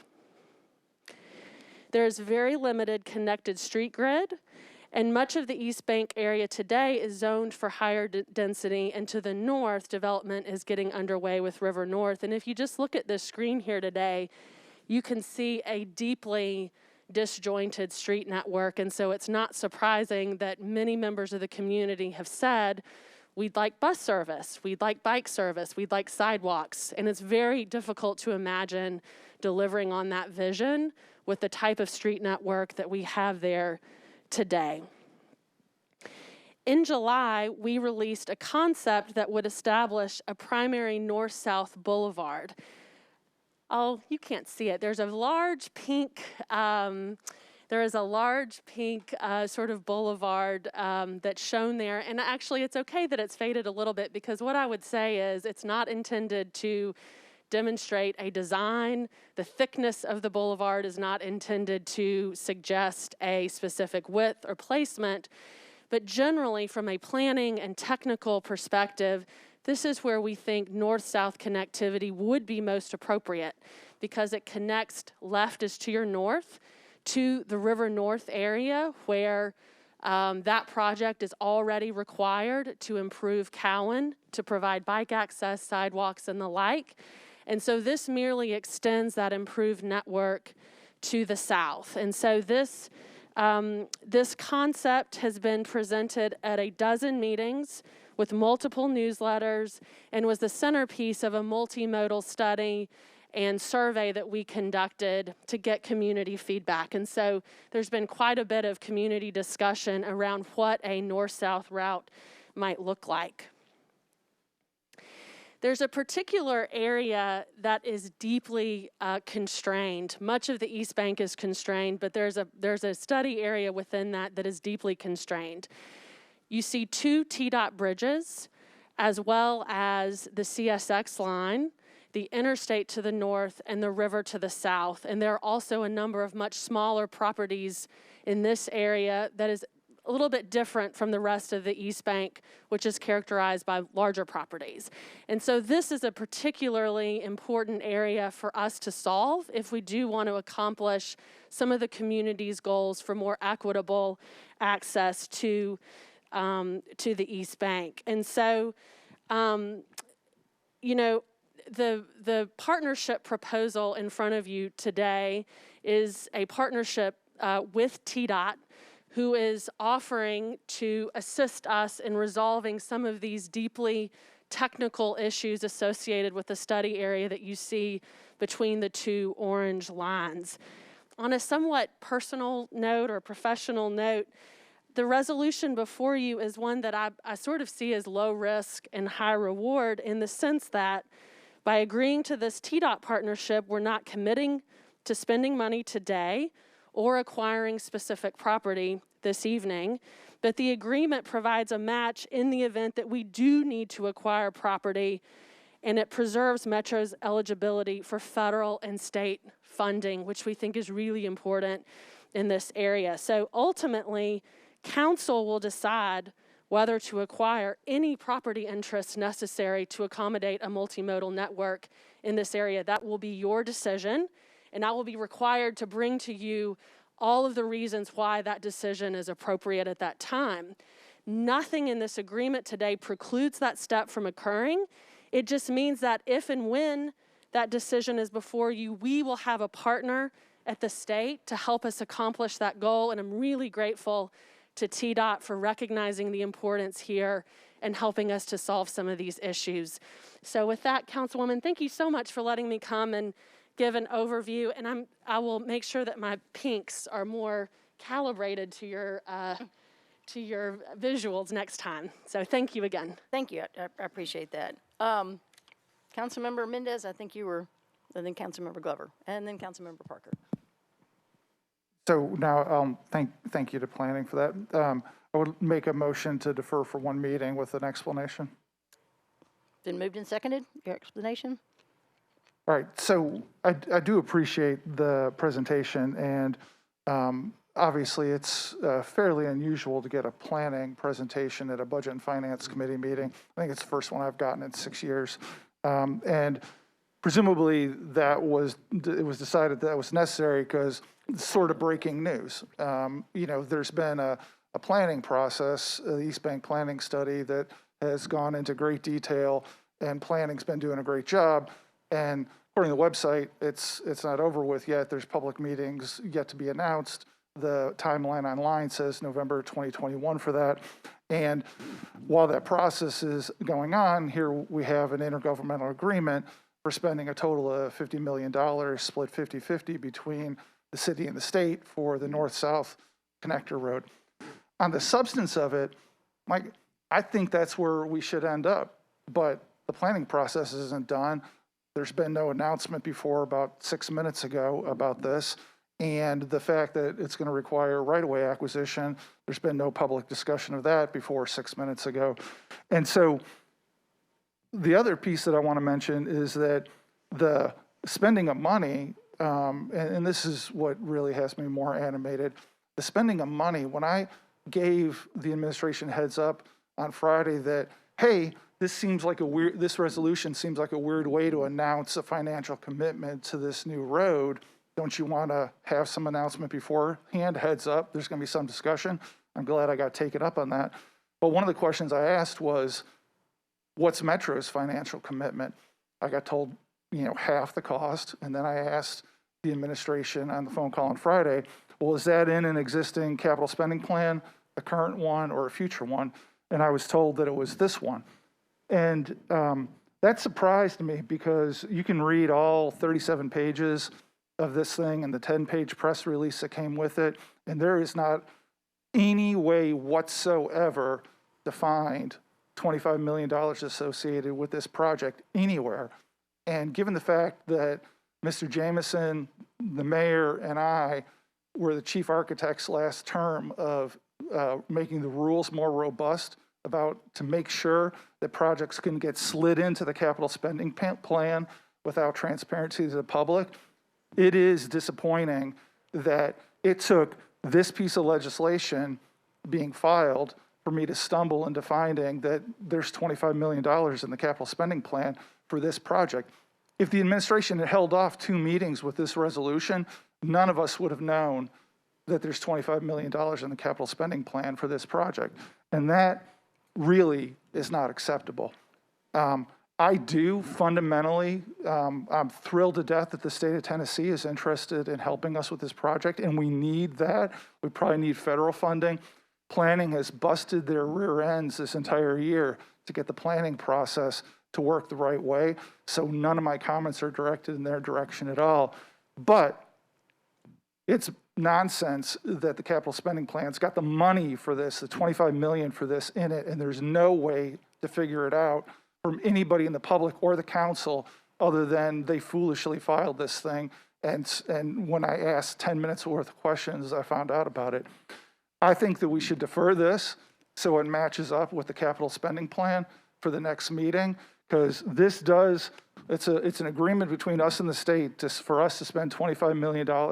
And at our next meeting, we're going to take up a resolution to commit bond funding for that spending, and we should at least consider them together and give the public a chance to absorb that the planning process is moved to the point where we are proposing immediate approval at our next meeting of $25 million for this road that is probably most likely needed on the East Bank. Thank you.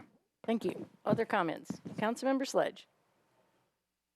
I'm going to steal Councilmember Pulley's thunder and say if by deferring by one meeting, we jeopardize any local, state, or federal funding on this. I guess that's a question for the administration. That's a good question. Who's going to answer that?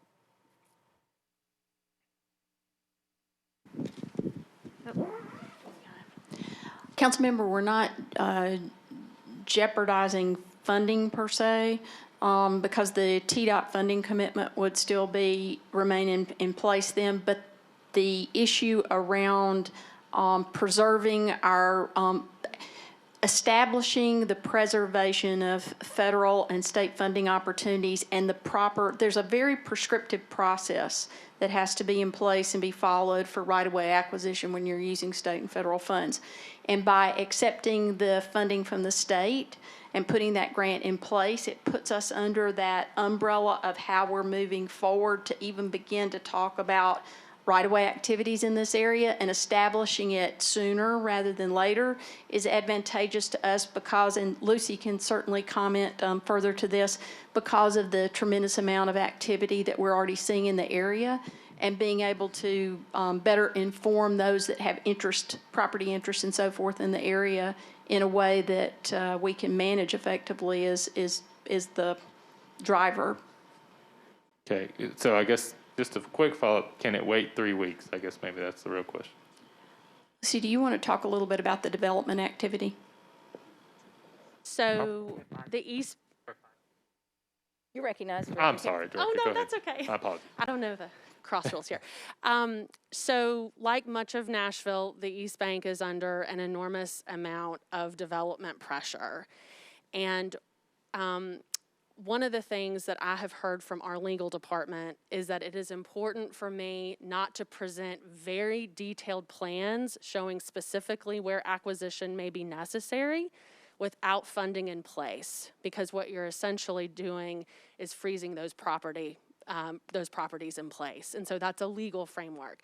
So the sooner that we can move forward and have the TDOT agreement in place, the sooner we can more specifically work with property owners in detail and talk through some of those technical issues. And so I would just say, Councilman, you know, we can wait 3 weeks. It just means 3 weeks of, you know, not being able to work directly with the owners that we do need to meet with and work through some of the technical and planning issues. Does that make sense? I'm not trying to play I think footsie. it makes sense. I just follow up by saying, can you sensibly go out and have those conversations in those 3 weeks, one of which is a holiday week, when you don't know if this body has approved the local match for it? So the reason that's very difficult is because, as you know, in this city, in this state, properties can develop under their existing entitlements at any moment.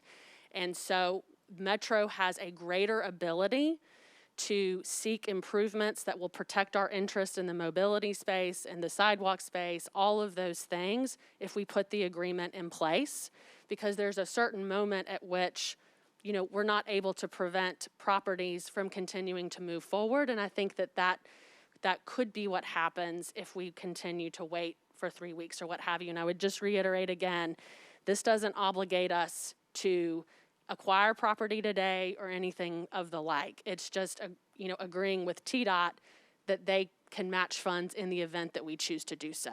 So help me, and I'm going to preface this by saying I wish I didn't have to care about this road, like at all.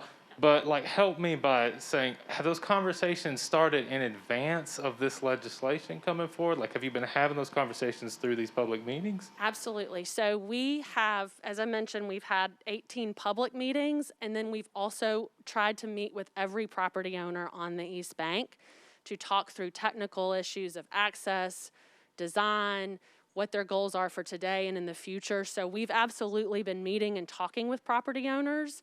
And especially when mobility came up in the public meetings as one of the top sort of central issues, and we knew looking at the existing network how poor the mobility is there, we knew that that was going to be something that we would need to tackle with council. So those conversations have been had, but that's different than showing a specific road alignment and showing exactly the property that we need to engage an owner in acquisition. There's two different levels of detail there. I get it. I think the part that I'm struggling with right now is sort of the hypothetical that a property owner that may or not have engaged in this process previously, that in the next few weeks might decide that they need to go pull their permit immediately for whatever improvement or redevelopment of their property is possible, and we lose that, where they could have at any point, right? Like in engaging in these meetings, if they came and found, hey, my property is part of this,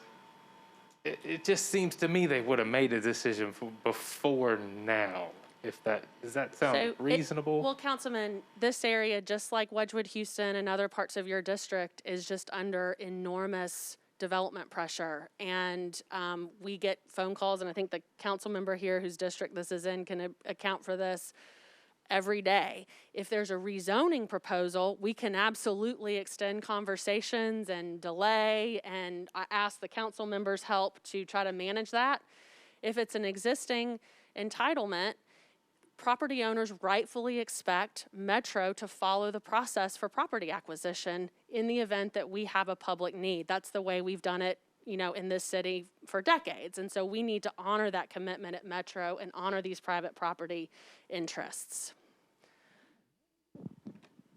Again, I wish I didn't have to care about this. I think we've put this order all screwy. One way or the other, whether we defer it or not, we got to have a conversation of whether we're even going to put the money in a few weeks. So, I just wish this had been done better. Thank you, Chair.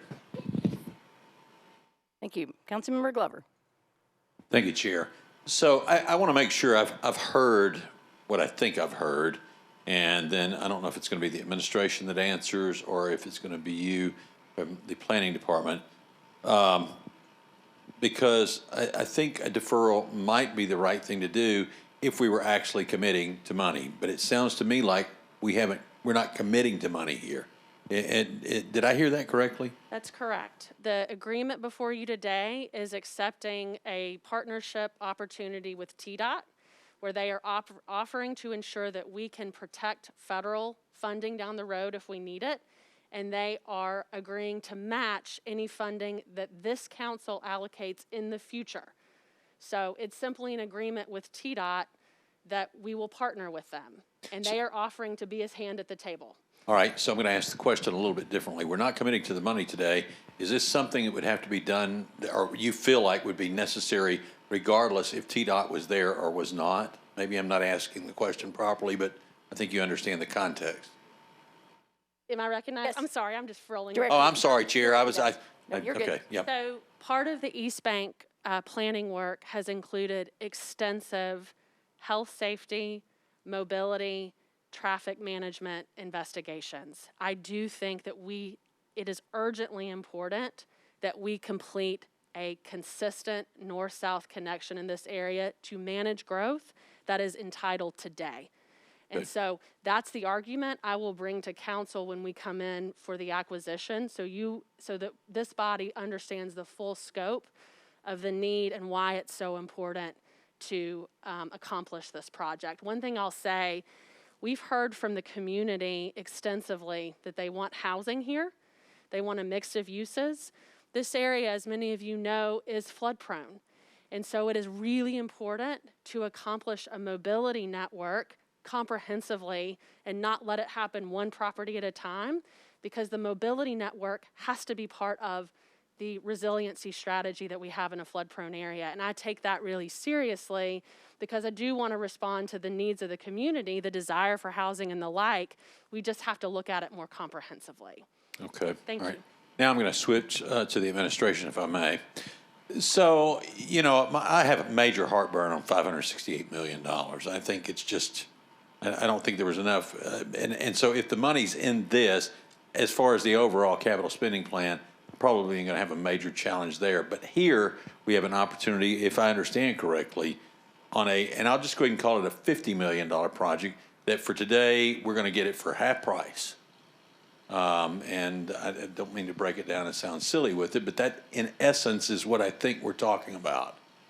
And what was, and I'm going to guess that the motivator here is, I mean, this obviously is a very important project to the state of Tennessee, would be my assumption as well. And that's why they're coming to help make this project a reality. I don't know who wants to answer that, but I think. That's absolutely correct. Is it okay if I respond? No, that's absolutely correct, Councilmember. Everything you've said in terms of both the sharing and the 50-50 participation and all that is correct. The reason that this is so important to the state of Tennessee, to Middle Tennessee, as well as to Metro, of course, is everything that you've just heard Lucy describe about the tremendous economic growth and opportunity that's occurring in that area. The number of trips that all that kind of activity, just the normal growth that's occurring in this area is really is just incredible. And TDOT fully understands that our interstate system, the interloop, many of these sort of major transportation corridors, that they really need to be a participant in, and that we've really got to manage it in a true partnership where we're making sure everything's working together. And so they're especially committed to the multimodal corridor of this, that it would offer, you know, not just vehicular travel, but transit travel and other modes, so that we really can begin to manage all of that demand that is going to be created by all this enormous opportunity. So they're interested in it as a major transportation provider, from the economic impact, and the understanding of how these kind of partnerships are really necessary in order to move us forward. Okay, and so I'm going to ask one final question just to make sure that I'm very clear on the money aspect of this. So we're not committing through this to spend any money. We are committing to a basic partnership is what I think we're talking about, a basic partnership with TDOT that we will move forward. And I firmly believe with TDOT in the mix in this, we're going to have a great project. They do great work. And, you know, and so therefore I think that we'll be in good hands from that standpoint if we're not committing the money. So if it allows us to go ahead and start proceeding and having the conversations that needs to be had, then maybe those few weeks would be important, even though it's a holiday. So I probably would not be supportive of deferring this as long as there is absolutely no money that's being committed at this particular time. That's correct, sir. Okay, thank you, Chair. Thank you. Councilmember Vercher, did you have your hand up? You're recognized, and then Councilmember Parker. I did, Madam Chair. Thank you so much, and thank you, Director, for being here from planning. So there's been 18 community meetings, and part of the justification for this was stated that for conversations to continue. So how were we able to have those initial conversations and we hadn't voted on this yet? Is it all right if I take that? Mr. Massimo? So, Councilmember, the conversations that Lucy was referring to are ones that were held at the planning level and at that master planning level. They were not property-specific conversations or conversations around proposed development, permitting conversations. It was not that level of specificity. We need to be there as soon as we can be, because we know that pressure is just sitting there, and we need to be able to deal with it in a more specific way, but we can't, and preserve our eligibility for federal and state aid until we've put agreements like this in place. Okay, thank you. I anticipated you saying that. Madam Chair, if someone can speak to what is the issue with this tracking with the capital spending plan? Because I was going back through my notes and through my emails, and thank you, Councilman Mendez, because this slipped by me also. There's no communication to this body as it relates to this, and this is how I feel about it. I feel with this coming before we actually vote on the capital spending plan, it kind of forces our hands to vote on the capital spending plan. So what's the issue with this agreement actually tracking with the actual spending for the actual proposal? I'll say that relates to the deferral. ask either one of you if you can speak to timing of how we move from a partnership to a point where we then begin to need to commit funds. Yeah, because it's been stated we're not authorizing any spending. That is correct. So if we're not authorizing any spending, it shouldn't be any issue for it to track with the capital spending. I think you're going to Jameson? get three people to speak on this. This does not commit your spending within the capital spending plan. You could still vote against that within the capital spending plan component itself in 3 weeks. This is essentially forming the partnership with the state of Tennessee. I would, if I could invoke Tom Cross for just a moment to underscore the difficulties we have with respect to, and this is, I think, spelled out in the agreement, but the state of Tennessee makes clear that you cannot essentially send the signal to property owners that they're about to be affected. As bizarre as that may sound, we can't do that, and we can't identify specific parcels. Number one, it affects their legal use. Number two, it affects their willingness to negotiate, as you can imagine. If I could just take a second and ask Mr. Cross, who's been advising Lucy and Faith throughout this. But Mike, Sorry. we got all that, right? Okay. We got all that. The fundamental question is, why can't this track with the capital spending plan? I'm not hearing that answer. I might refer you back to Mr. Massimo.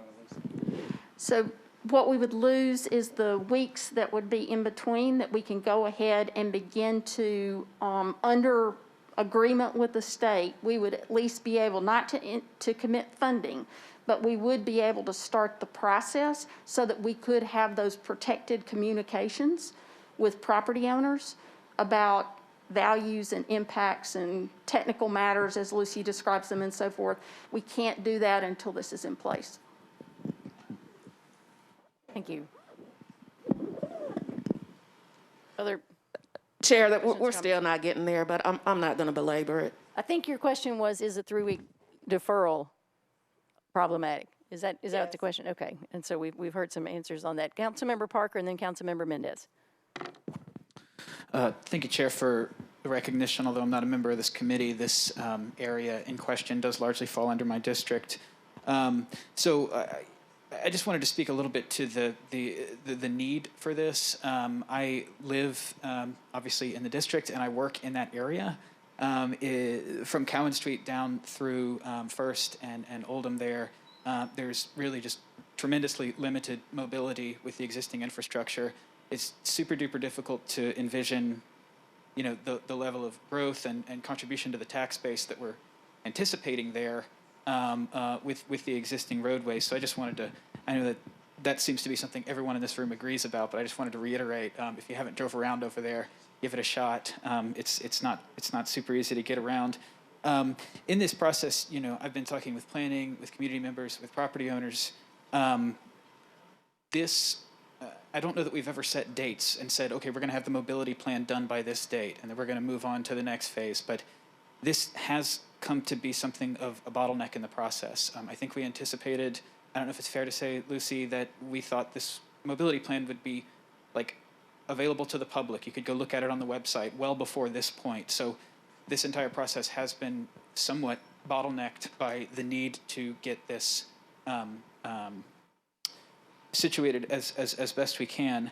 And just to confirm, there's a little bit of discussion about what is currently entitled over there, what people could go pull permits for. I mean, there's, just in this area alone, there's MUG, MUI, there's already very intense zonings already in place. And we've been super appreciative of all the property owners who are working with planning and us through this process as we get there. And I did want to thank Lucy for being here this evening to help explain where we are. I did have one question, and this would be probably for the administration. And then if we could come back to me after the question, if that's all right, Chair. Yes, we can. Could funds committed to, though not appropriated here, could these funds be utilized to acquire properties outside of the area that is defined in the legislation? So like if we wanted to go into McFerrin Park and say, okay, all of a sudden we need, X, Y, and Z parcels, or can you let us know the answer to that? Not with this particular TDOT contract. It's for a very, it named a specific area, it has a specific scope, and just like any contract, the scope that's committed in that contract, that doesn't mean that there aren't other funds that we could go seek in the future, certainly federal funding opportunities as well. But for this particular contract, what's contained and what you've read in that scope is what applies. Thank you. And Chair, I would ask, just given the how much this process has been beleaguered by getting this mobility plan out to the public and getting it ready for consumption and availability, I would ask colleagues to vote against the deferral motion and to approve this this evening. I never like to speak against a motion in a committee I'm not a member of, but I would ask colleagues to go ahead and approve this today. It will be coming back to us in a more defined form if any spending actually occurs, and I do anticipate a lot more detail at that level in how it's presented to us. And thank you all for your time.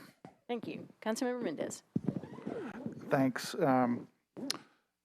I'll keep it brief. I want to, a couple things. One, the $25 million will be in the capital spending plan in 3 weeks, and so funding it is, we're going to be talking about in 3 weeks. Two, this is new information. It's in 6 years in office. It's unprecedented that planning had to make a presentation for a budget and finance thing. That's because this is new information, and letting it sit for one meeting, given the fact that there's new information provided for the first time today, is not unreasonable. And then I want to underscore, in reference to something Council Lady Vercher said, it didn't slip by you. You didn't. It wasn't negligence or lack of reading carefully on your part. In all seriousness, there is no way to tell from the capital spending plan legislation, exhibits, or even the 400-page capital improvements budget that this is a project that the city is thinking about at all, full stop. With the Jefferson Street cap, it was possible, if you pulled open the CIB and the CSP on different computer monitors, it was possible to find the Jefferson Street cap, $15 million. On this one, literally no way to see this in the capital spending plan. There's no interpretation of this other than it's intentional to, I don't know why, I guess to not let property owners know or to make sure the process goes a certain way. But we have 37 pages of fine details in the CSP. There's 2 projects that aren't defined carefully, the Jefferson Street cap and this one. And it's not too much to ask. If we're going to get a planning presentation, new information for the public, we are going to have the capital spending plan in front of us in 3 weeks. It's not too much to ask to let this delay for one meeting and think about it. Let the public know, let the public talk about it. And I do appreciate Councilman Parker's comments. Thank you. Councilmember Glover. I'm going to come back to you, if I, Chair, with your permission. I'm going to go back to the administration. I think what I heard from you, and please correct me if I'm wrong, under state guidelines, under TDOT guidelines, federal guidelines, et cetera, it's impossible for you to go out and have any conversations with property owners until this particular event occurs. We're not spending money, but your hands are tied, planning's hands are tied, everybody's hands are tied here because of regulations from, and regulation may not be the right word, but I'll just say the rules from TDOT and federal. You are at a standstill and not able to move forward to really give us any greater information at this point because our hands are somewhat tied. Is that a fair assessment? We cannot proceed in the right-of-way process with even the early work that needs to be done until the agreement is in place. That's correct. And a few weeks does make a difference in a very high demand environment like this one for the property owners, most of all, I think. Okay. I mean, this is a challenge for me because I can't say I disagree with you, Councilman, on the deferral piece. The part that I do disagree with is I think I understand the complexity of this, and unfortunately boundaries in which you guys can operate. And until this component is handled, you really are sitting in the same place, and 3 weeks could make a difference. I mean, I do get that aspect of it. If it was spending money, I would be an absolute, no, we need to track it at the same time. I think because of the complexity of this and the fact that TDOT is wanting to be a partner here, and regardless of how the money comes or where the money's going to come from, we're getting this at, and I don't want to sound trivial, but we're getting it at half price, and we're getting a partner that's going to help integrate this thing in with interstates and the whole shooting match. So I can't support the deferral because I do believe time is of the essence on this, and I do believe that there probably is information that's coming to us because it was unable to come to us beforehand, if I heard correctly. So, all right, thank you, Chair. Thank you. Councilmember Mendez. Just, I guess, a point and then some questions for planning. First of all, the presentation we got today could clearly be out in the public before the legislation's approved, because now it is. So at least that level could have been provided before today. The question, I guess, for planning is, are you all able to have, is the intention over the next 3 weeks to have conversations with specific property owners before the East Bank planning study is over and before there's a public sharing of the drawing of where the road's going to be? First, thank you, Councilman, for the question. Councilman Mendez, first I want to reassure you that the pink road that was difficult to see has been shared many times publicly. And so the public, I think, has absorbed, and we've gotten feedback on it, that we need to take some important corrective steps to address the mobility network here.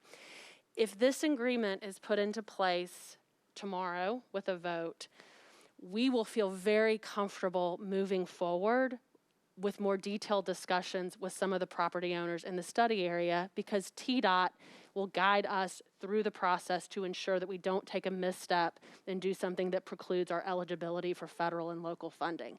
For me, what's important and valuable in this is that TDOT will be a partner in making sure that, first thing, if you look at the agreement they talk about, is the NEPA process. There's a very specific set of steps that we have to take, even when talking about acquisition. And so I would feel much more confident and comfortable over the next 3 weeks having more detailed than master planning level discussions, which have been had, but having more detailed conversations once the agreement is in place. Yes, what we present to the public, and we're really excited and ready to present a concept plan to the public, is going to be more general until we do have some funding and partnerships in place, so that we don't, to the legal department's point of view, we don't impact property owners at a time that's not appropriate. So what happens if we take the $25 million out of the capital spending program because it's not listed in any CIB budget item anywhere, and or total lack of disclosure from the administration? Then the TDOT grant, I would look to Faye to confirm, but the TDOT grant sits there. There's no partnership funding, and these properties develop one piece at a time, and there's a limited cohesive vision for how they develop, and the ability to mitigate flood risk and those things through the design of the mobility network will be severely limited. So you all are going to go forward with the conversations before the capital spending plan passes? I want to present the master planning level of detail to the community, talk about greenways, sidewalks, bikeways, bulk standards, and the like, but the detail that's necessary for us to address the mobility needs in this particular area is a much fine-grained level of detail. I feel confident that the rest of the properties in this area don't require that same level of work. It's the particular configuration and the particular issues within this, thank you, within this particular part of the East Bank that is so deeply constrained, and it requires a high level of technical sort of analysis to solve the problem. And I think we do need to have a more detailed level of work than master planning. And then once we're prepared to do a presentation on right-of-way acquisition, I'll have to come back to council and say, this is why we've identified this alignment. This is all of the work that's gone into that. And at that point, you know, you'll have a different decision. So you all, even before the capital spending plan and with that 25 million that doesn't have a CIB project number, with total lack of disclosure from the administration, you guys are going to go forward with talking to individual property owners over the next few weeks? No, what I said is, so you've given me a couple of different scenarios. Is the scenario that you approve the TDOT grant, but you don't fund? Tell me the scenario I'm working under, so I give you an accurate answer. Sure. Yeah, what you just said. Okay, so you approve the TDOT grant, but you don't approve the 25 million. The TDOT grant sits there. I am obligated to respond to the community and explain comprehensively the vision for the East Bank. I think we would then need to acknowledge that we would be severely constrained on the management of the growth in the area, and we'd have to have a different conversation at that point. Yeah, I worry no. I'm not answering your question. Yeah, it's a good worry. I'm talking about the 3-week period. If we passed it tomorrow, in the 3-week period, you're going to go talk to individual property owners and saying, your property subject to, we want your property for a road. You'll do that in the 3 weeks before the capital spending plan? Sorry, thank you for clarifying. Yes, if you pass this tomorrow, we will get with TDOT. We will come up with the steps that we're allowed to take with respect to engaging specific property owners, ensure we don't do anything to damage our ability to get state and federal funding. And I assume that they will say you can sit down and have more technical and detailed conversations with property owners where we have such deep constraints. And yes, with TDOT's concurrence, I plan to do that. Well, I'd submit that is not prudent before knowing. Like I'm interested in seeing a CIB project that mentions this road somewhere. Like I'm interested in seeing that before we pass it in the capital spending plan. So far, I haven't seen that. So I hear you, but there are a lot of ways to accomplish what we need to accomplish. Acquisition is one. We need to be able to have a conversation with property owners about, you know, their individual projects and, you know, sort of what their plans are moving forward. So I'm not going to get out in front of council. I've sat here and committed to all of you that I've got to come out hat in hand and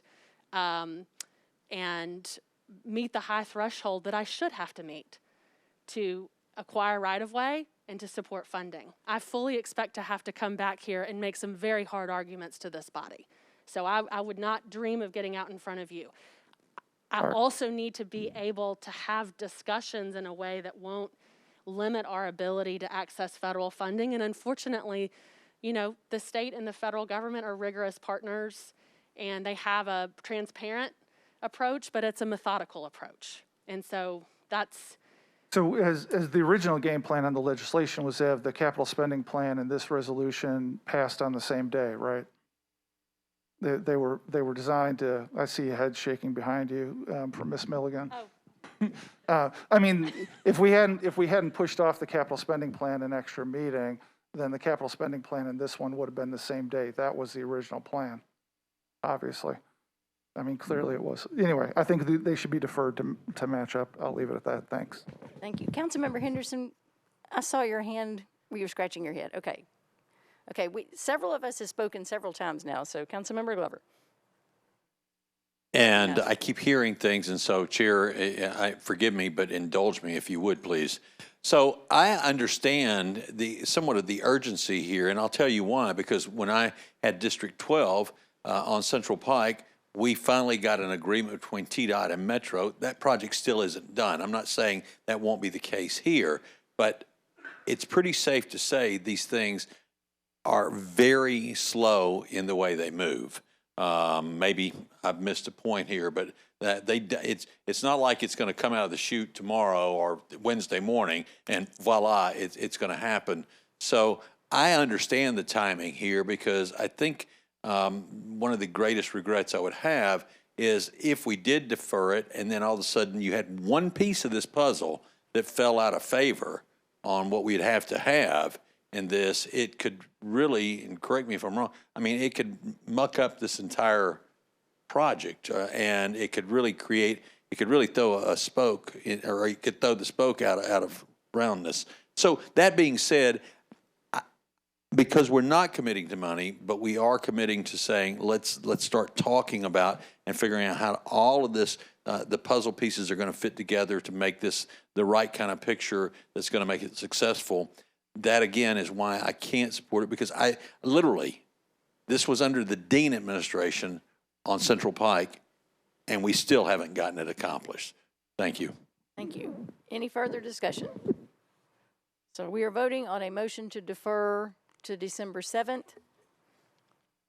Seeing no further discussion, all those in favor of a deferral, raise your hand. 1, 2, 3. All opposed?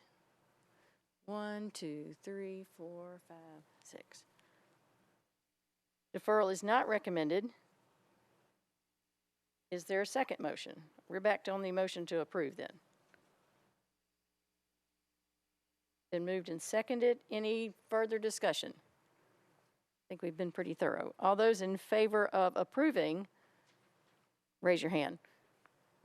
1, 2, 3, 4, 5, 6, 7. All opposed? 2. Thank you. Good discussion. I think citizens know we are working hard to be good stewards of their money. Next is RN Director Kempf and Mr. Massimo. Thank y'all for being here and helping us understand what's involved here. RS 2021-1238 sponsors Allen approves an amendment to an agreement between Metro Government and Mythics Incorporated to provide Oracle software support and maintenance. Do I have a motion?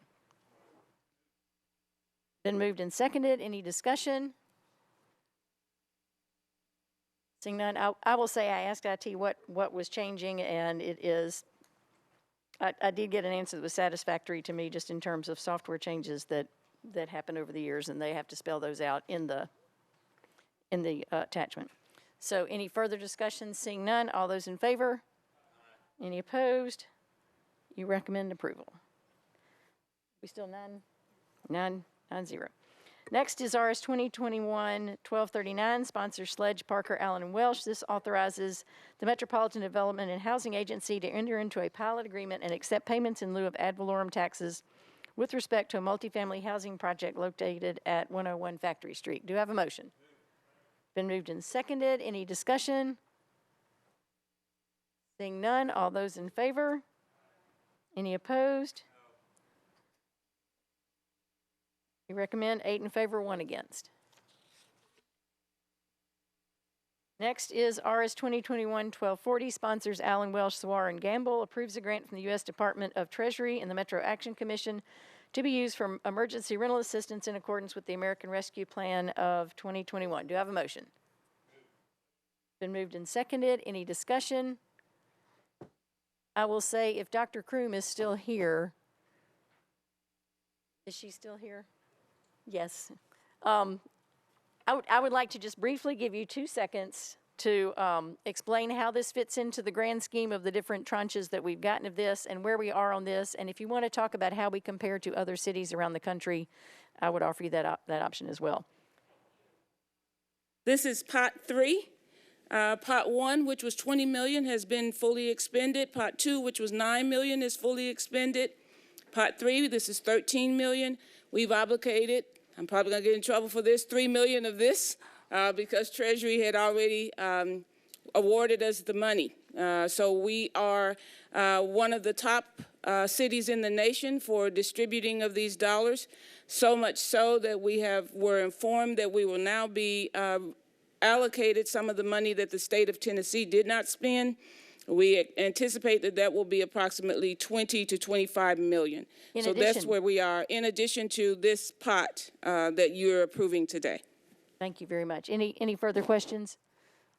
Thank you. I know how difficult it was at the beginning, so I appreciate your group working and figuring out how to cut the government red tape and encourage them to reduce it. And I'm pleased to hear that we've been able to get that where it needs to be. Any further questions or discussion? Thank you so much for being here, for all the work y'all are doing. All those in favor? Any opposed? All right, we recommend approval.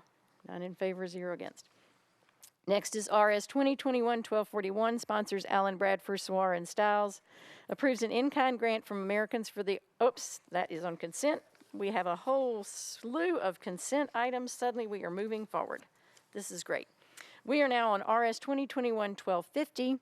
Sponsors Syracuse, Allen, and Young. Approves an agreement between the U.S. Department of the Army and the Department of Water and Sewer Services for K.R. Harrington Water Treatment Plant Stream Bank Stabilization Project. Do I have a motion? Been moved and seconded, and I will have to confess that an answer may have been sent to me, but I've not been able to get to my computer. So, Mr. Honeysucker, if I could get someone, or Mr. Snyder from Water to, my question was, do we really have to use riprap for stream bank stabilization, or is there another option? Jim Snyder, Metro Water. Council member, yes, the Corps did a bioengineering analysis of the bank and determined that the velocity of the water was such that a riprap lining would be appropriate. Okay, I appreciate you checking into that. Thank you. Any other questions or comments? Seeing none, all those in favor? Any opposed? We recommend approval. 9 in favor, 0 against.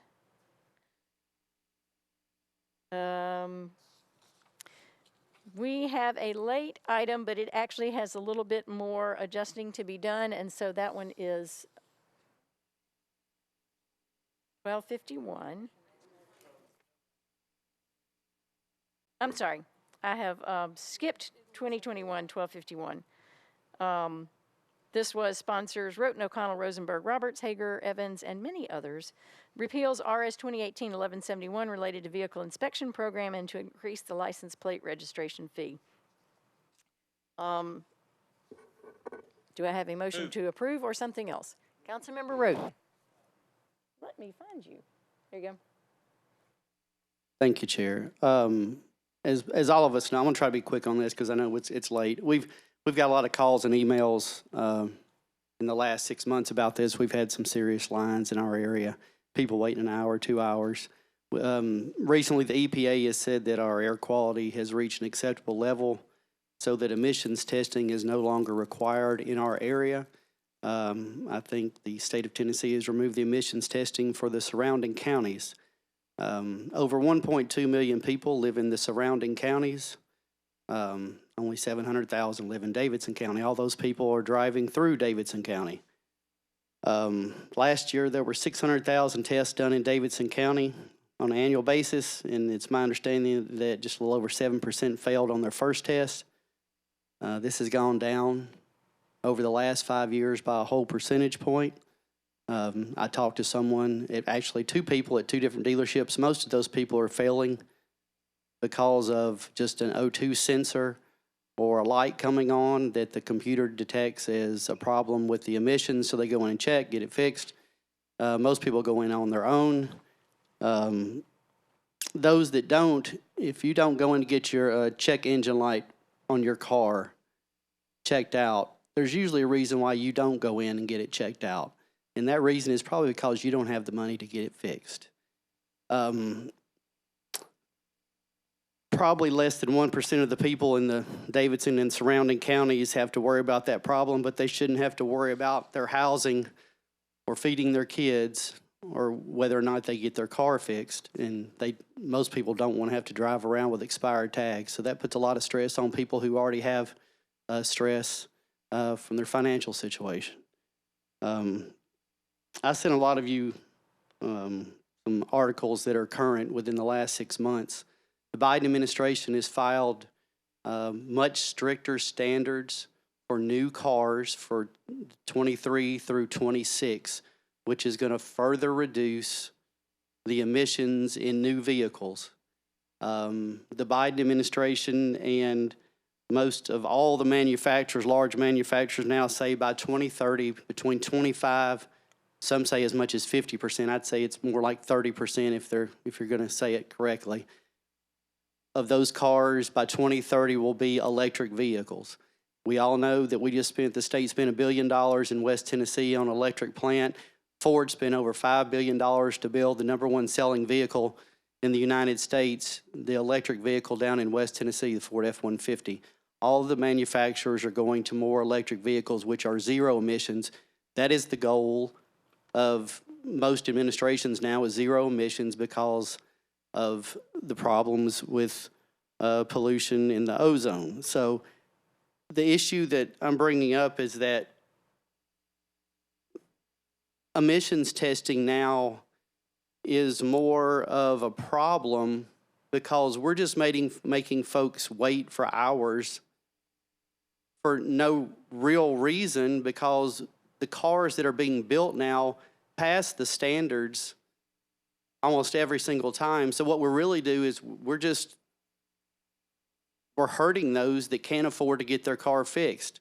Now that we've got over 1 million people in the surrounding county living very close to Davidson County, driving through our county every day, that do not have to get it fixed. It's just obvious that we're just dumping on the poorest in Davidson County for some emissions testing that is not doing anything. The only thing it's doing, and I'll just be honest, the only thing it's doing is giving a little money to Davidson County and a lot of money for those doing the testing. And those are the people that have contacted you wanting a deferral tonight. And that's just being honest with you. So I've been contacted about a deferral tonight. I don't think a deferral is necessary. Cars are becoming much cleaner. We're moving to electric vehicles. And I just want to renew my motion for passage. Thank you. Thank you. There is a proposed amendment, and there are also people we'll talk about the amendment, and then I would like to let the health department speak at some point. Councilmember Johnston. Thank you. I guess someone needs to move it because I'm not on the committee. Been moved and seconded. Thank you. Councilman So when I read this, I was glad to sign on to it, but when I read it, I felt like there was some ambiguity as far as timing. And so when I called Hannah to ask her the question of, okay, well, so this resolution would end the emissions, but when? And she knew what the intent was, which was January the 14th, which would match up with the state's 120-day whatever, end date. And Councilman Roten, I think everybody knows what I'm talking about, but everyone has to end within 120 days of whenever the state passed that legislation. So this would just match up with the surrounding counties of when they have to end theirs. And so I didn't want there to be ambiguity of, okay, well, so we've said this, and then it's end up having to do this very antiquated test that is just a burden at this point, all the way to January the 30th. So I put in a date certain, which would be January the 14th. And I intended it to be a friendly amendment, and I believe that it has been received that way. Thank you. Appreciate that. I would like to ask, since we're talking about timing, Mr. Sharp or someone from Health, if you could speak to us about the timing of the current contract, and also, since you're up there, if you could also talk about possibilities of other things that were mentioned in the state law that might be helpful just in ensuring clean air. Thank you, Madam Chairman. I'm Tom Sharp from the Health Department. Specific to the timing, right now we have 2 contracts that both expire on June 30th of next year. Each one has this fairly standard Metro opt-out clause, which we could exercise. What was the next one? Other things that were authorized in the state law, just with regard to and I think, offsetting whatever increase in pollution we might expect.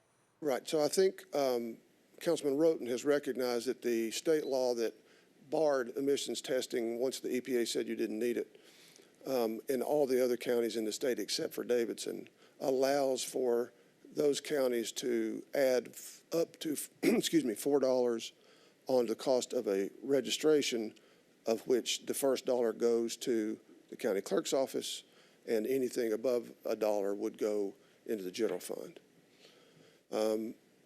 I agree with just about everything Kevin said, except that it doesn't do anything. It does do something. It is still the single largest control we have on nitrous oxides, which is our biggest concern, particularly about being out of whack with the ozone standard. And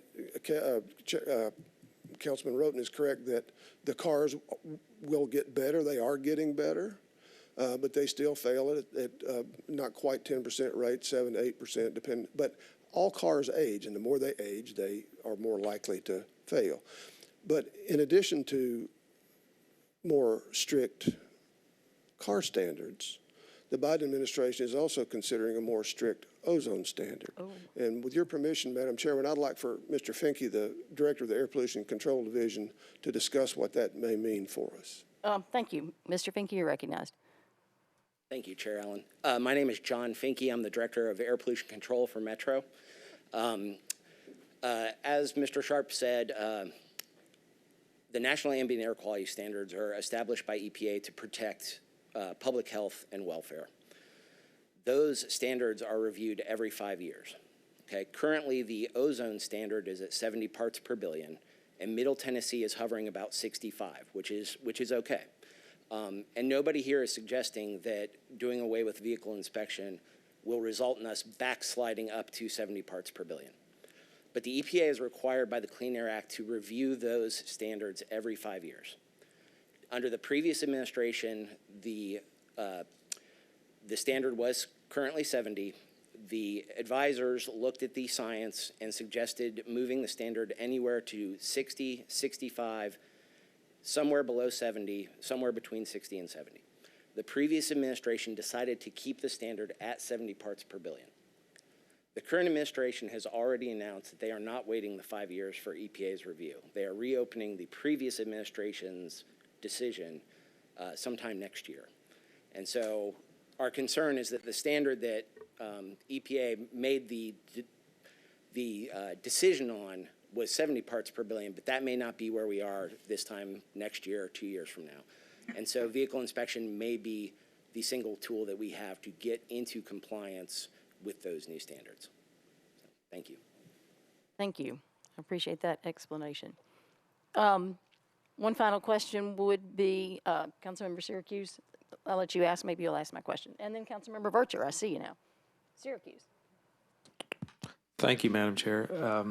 I want to help all our constituents and make the lines less long and whatnot, but I don't want this labor shortage issue to be the reason why we're going to make this decision now. I know the administration has been very involved with sustainability issues. I just want to get their perspective on this, and if there is an alternative to eventually getting there, but in keeping with the broader goals of knowing what we've got coming up. So, someone from the administration.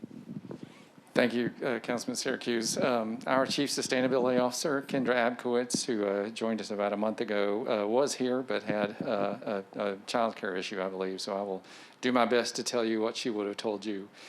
Councilman Roten may be absolutely 100% right, and perhaps a month or so from now, we will congratulate him for his foresight.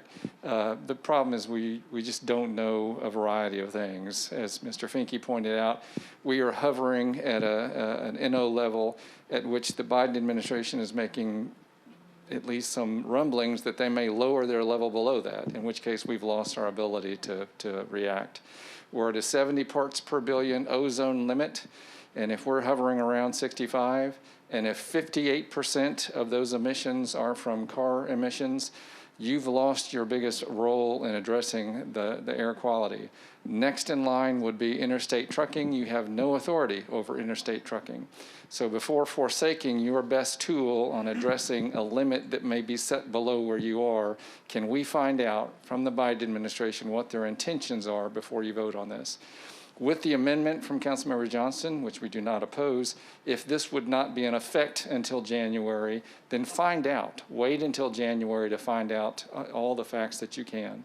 In the meantime, not just determining the current administration, the Biden administration's objectives and intentions this coming year, We would also determine the feasibility of finding out, can the current vendors provide remote sensing? Can we adjust the plan, which we apparently can legally, since this would be just our own plan, of completely revising the requirements, no longer making it once a year, but making it once every 2 years or 3 years, wholesale eliminating types of vehicles, depending on your preference. I do want to make one side note, and that is with respect to the waivers that are available to low-income drivers. We do have cost waivers. If you've attempted to make the repair, you can show those receipts and get a waiver for a year for your vehicle, and do that again.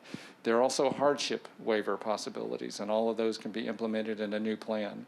But all we're asking is that before you make that final decision tomorrow, that forever removes this, because once this program is removed, you cannot reinstate it without the EPA's express permission. And before you make that somewhat significant call, it might be the right call, but why not wait until January so that we can find out exactly what we're stepping into? Thank you. Councilmember Vercher and then Councilmember Roden.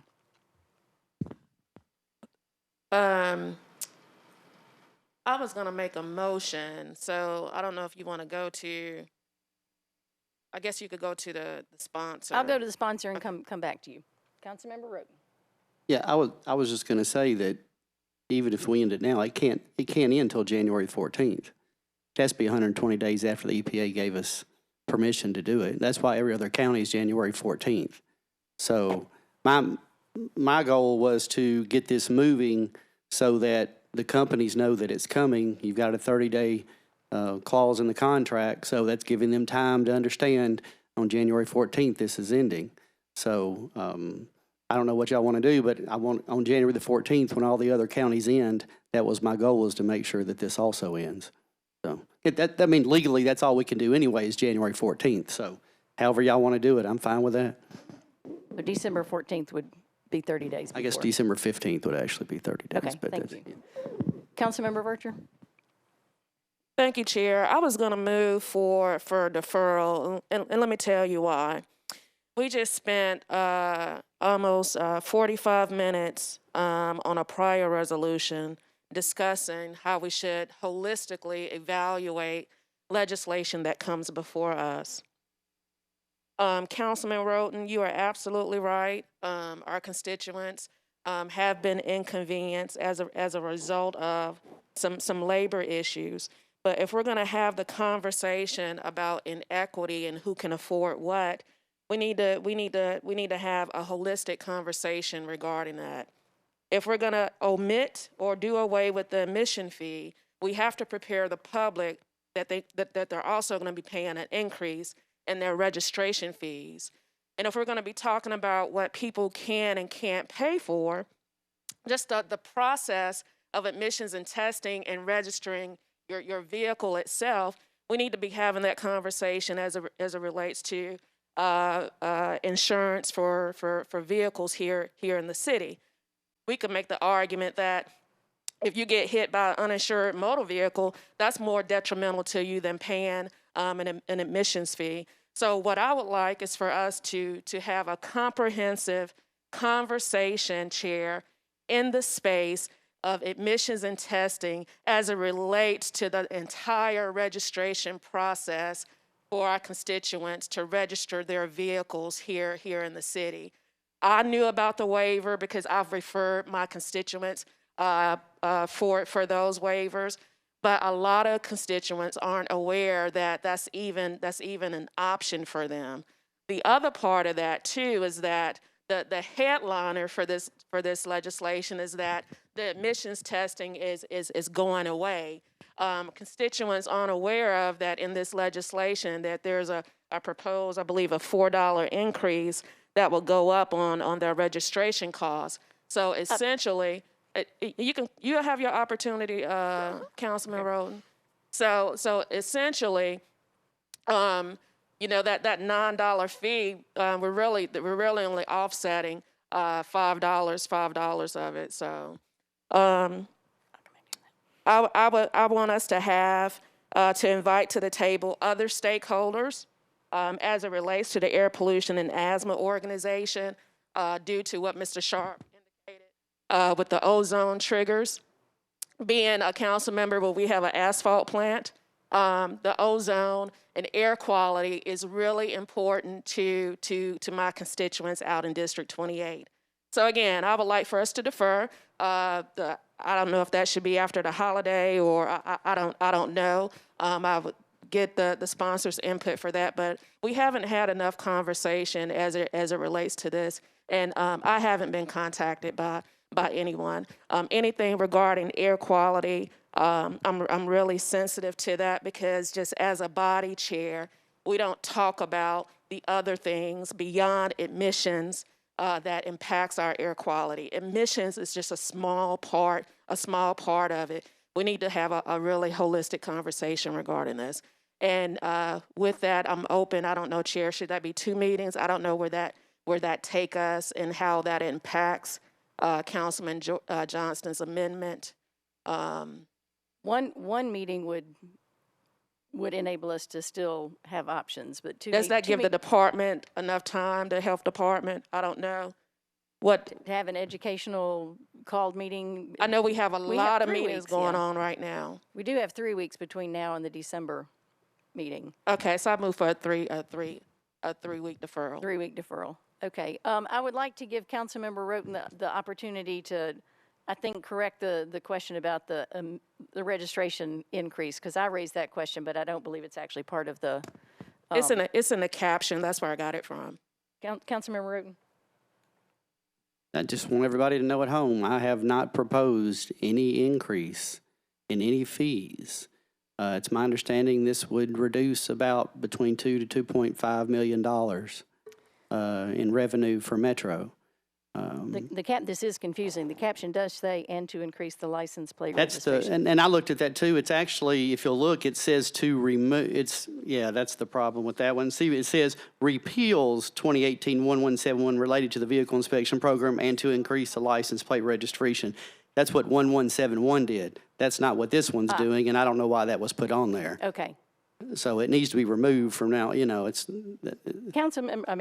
I'm going to recognize Ms. Zeitlin. I actually don't know where that language came from. It's on this budget and finance agenda. It is not on the legislation that was No, it's not on the legislation. So that's why I was curious myself. I was like, how did that even get on there? Because it has nothing to do with increasing license plate registration fees. Wanted to clarify that. It is an option that was written into the state law, but it is not in the caption or the body of your That's correct. And if someone wants to file something to increase the wheel tax, they're more power to them. But that's not what I'm trying to do here. Okay. Just wanted to let you clarify that. Actually, Councilmember Glover was next in line, and then I'll come back to you, Councilmember Roden. Thank you, Chair. So, and I don't know who to ask this question of. I'm not going to support a 1-meeting deferral. If anything, maybe 2, but and that's the question. If we deferred it 2 meetings, what does that do to our January 14th? A, B, if we defer it 1, we already have I plan on being there with the Vice Mayor on the 30th and the 1st. So we're already burning up most of that week. I don't know where we pack all this stuff in. Not to say that this is not important, but I guess the real question is, deferring it 2 meetings, what does that do to us? And I don't know who answers that question. I'll start with Ms. Zeitlin or some lawyer that can tell us what that does to the 30-day notice on a contract. Well, I don't think that notice, I don't think it would be appropriate to give notice before the council passes the resolution. So a 2-meeting deferral would put this on the December 21st meeting of the council, which means that 30 days later, which I believe would be January 20th, would be the absolute earliest, and it probably wouldn't notice probably wouldn't be given until the next business day, which could even mean, a later notice date. Then, and I know we can't really do this on the floor, but if this were deferred 2 meetings, is it possible for Council Lady Johnston to move that 14th to, I'll even say January 30th? I don't know what the feasibility of that would be.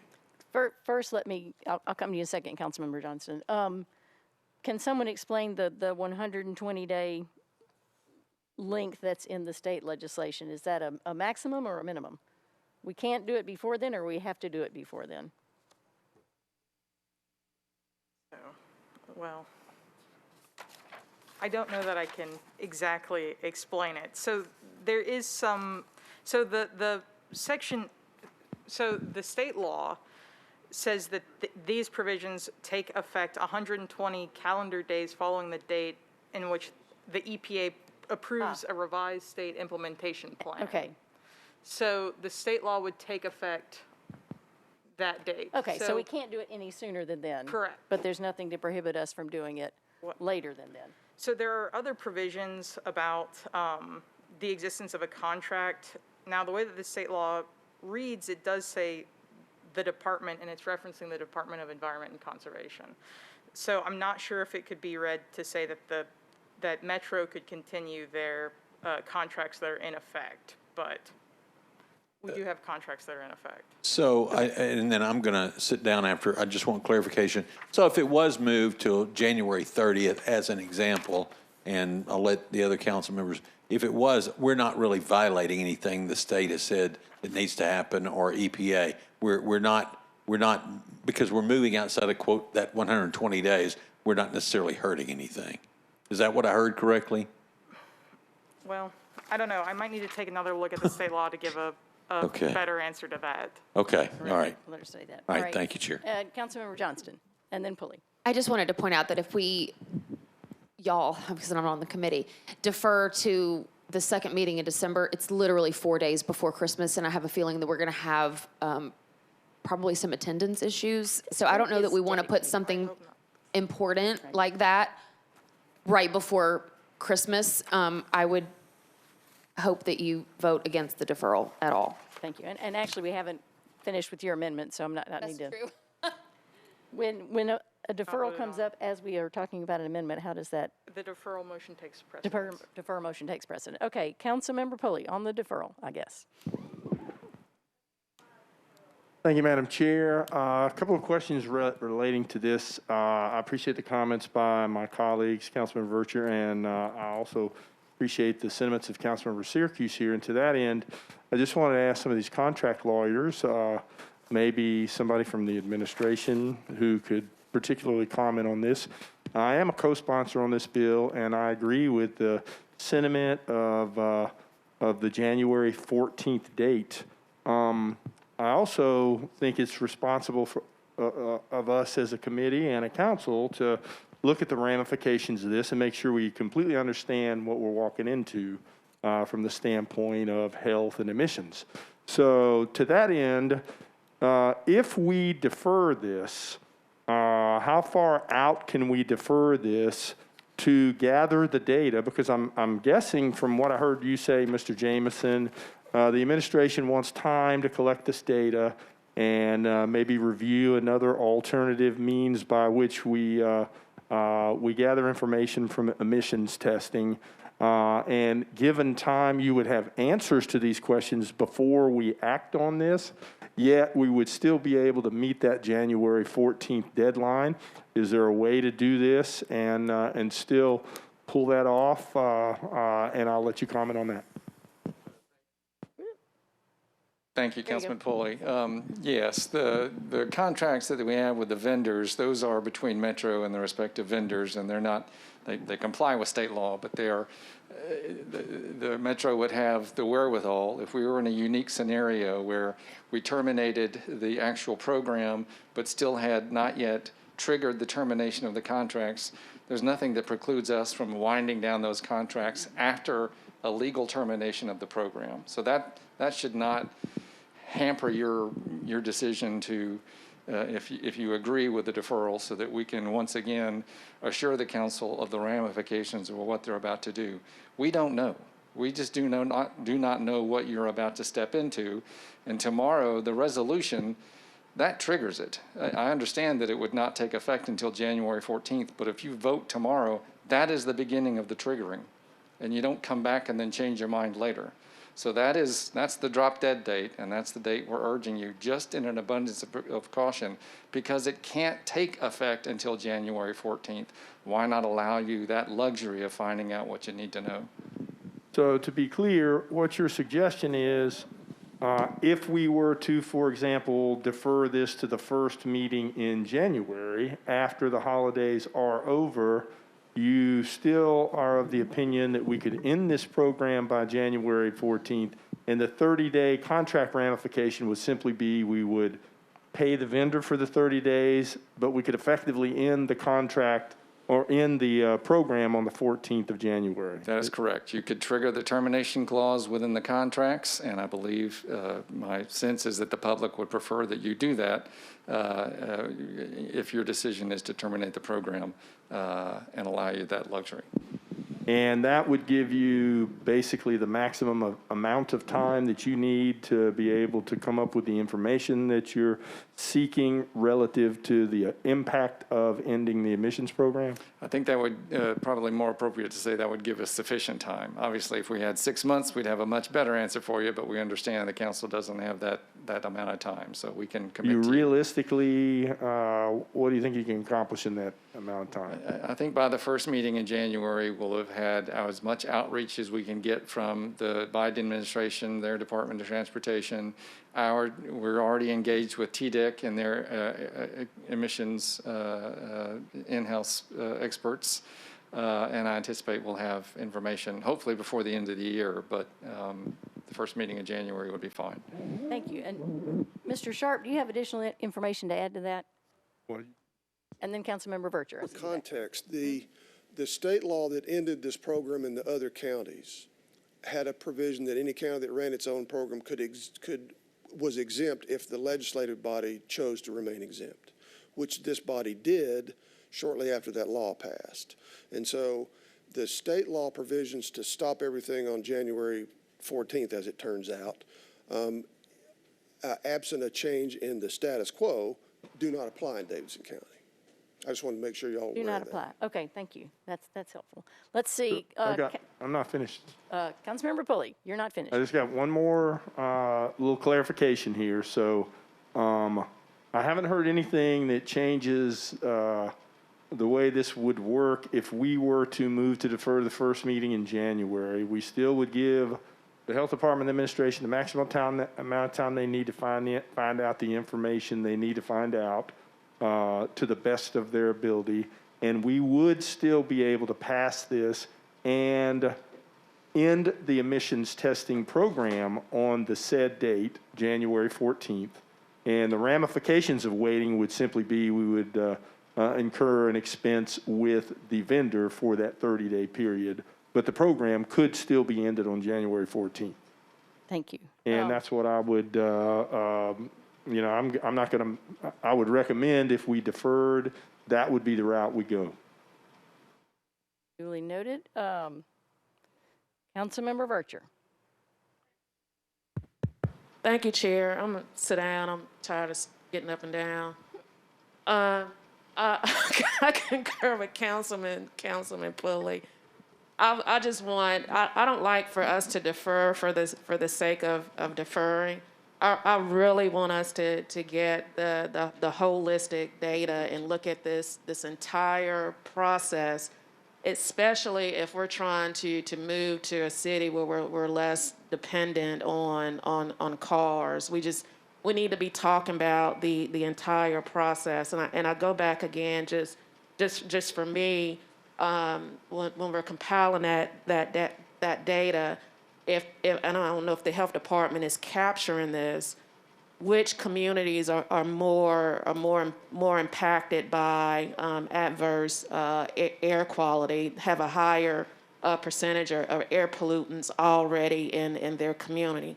I can guess, but I don't have that data, especially when it's been mentioned that we're talking about people that can't pay for this, and some of those that's less fortunate as well. We just need to have I keep going back to this, Chair. We just need to have a holistic conversation regarding this process as it relates to how we register vehicles in the county.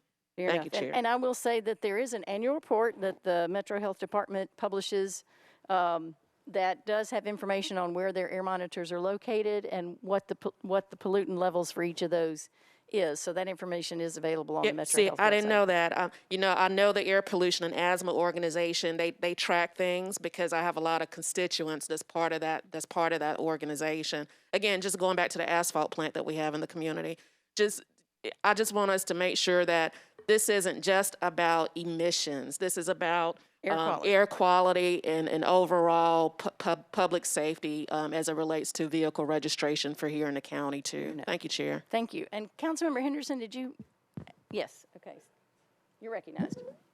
I had a quick question for the administration and potentially for the health department as well, because I think I have a concern that while I understand that this has been an important tool for some time to the things that Councilman Roten is pointing out, but also I feel in some ways it's kind of become a crutch somewhat in that, vehicle miles traveled, right?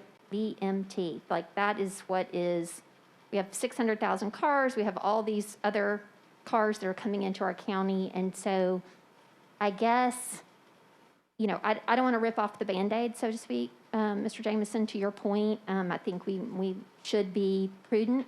But that said, I would be interested to understand from a policy perspective as far as like the other kind of tools in the toolkit, right? So if we know 82% of the people driving into Davidson County for work are driving alone, if we are looking at particular kind of targets about providing alternatives, I feel like in some ways we kind of rely on the admissions testing to prove that we're not meeting a certain threshold, which might change, but we're not doing the work, whether in land use policy or transportation policy or infrastructure, that's actually going to move the needle on this.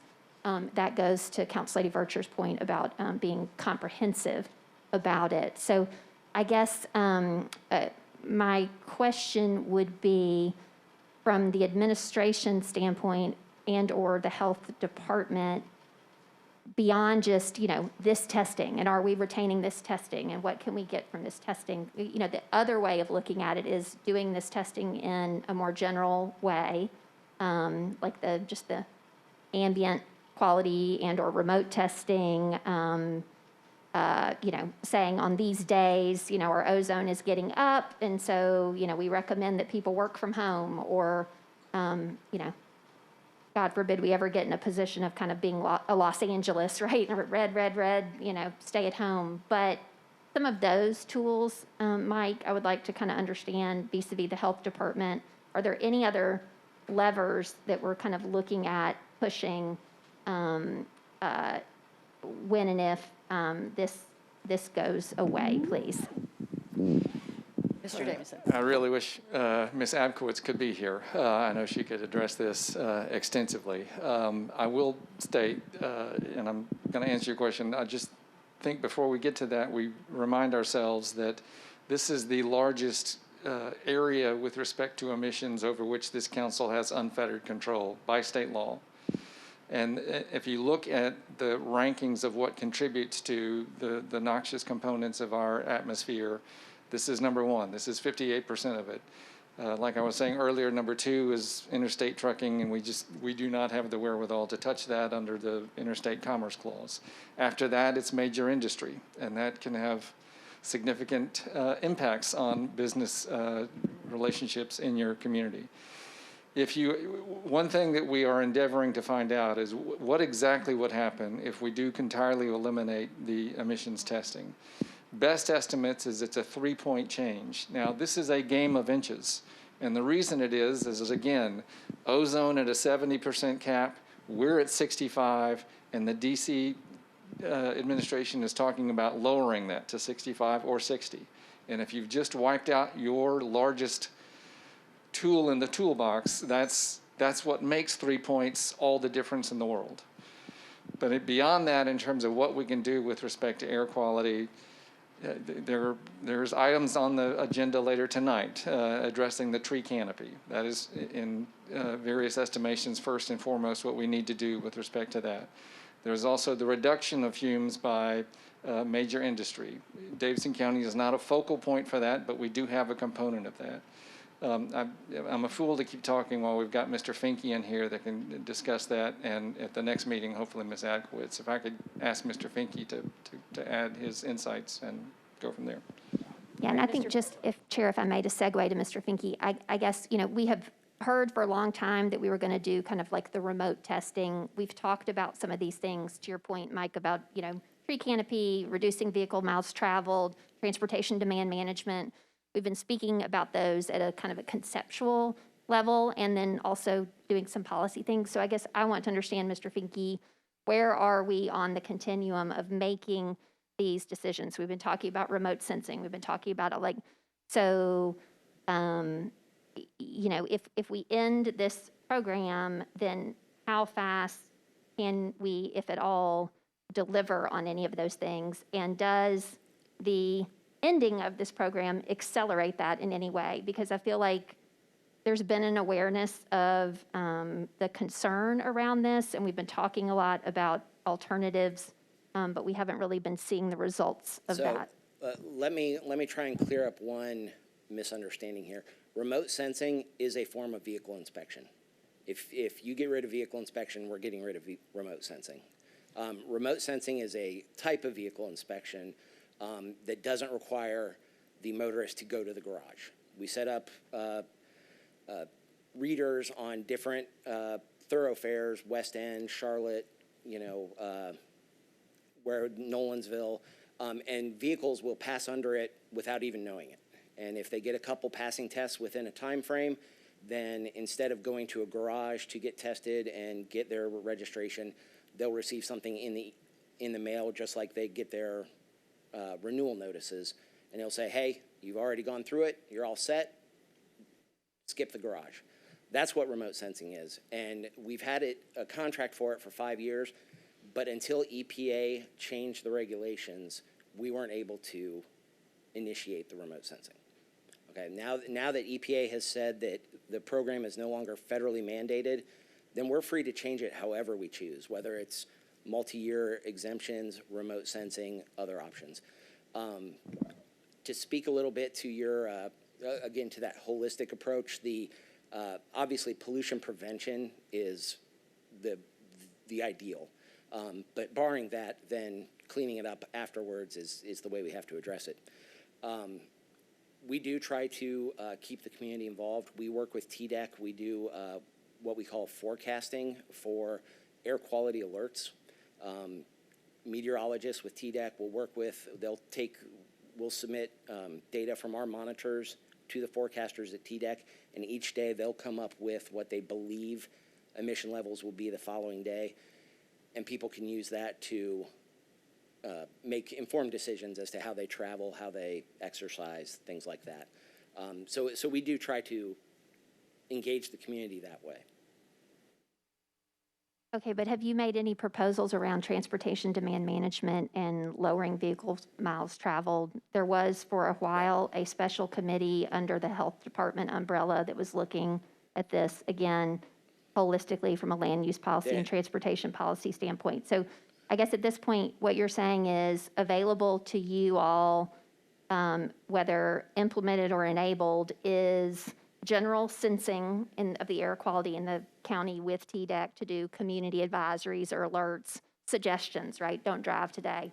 That's, we can do now and potentially, okay.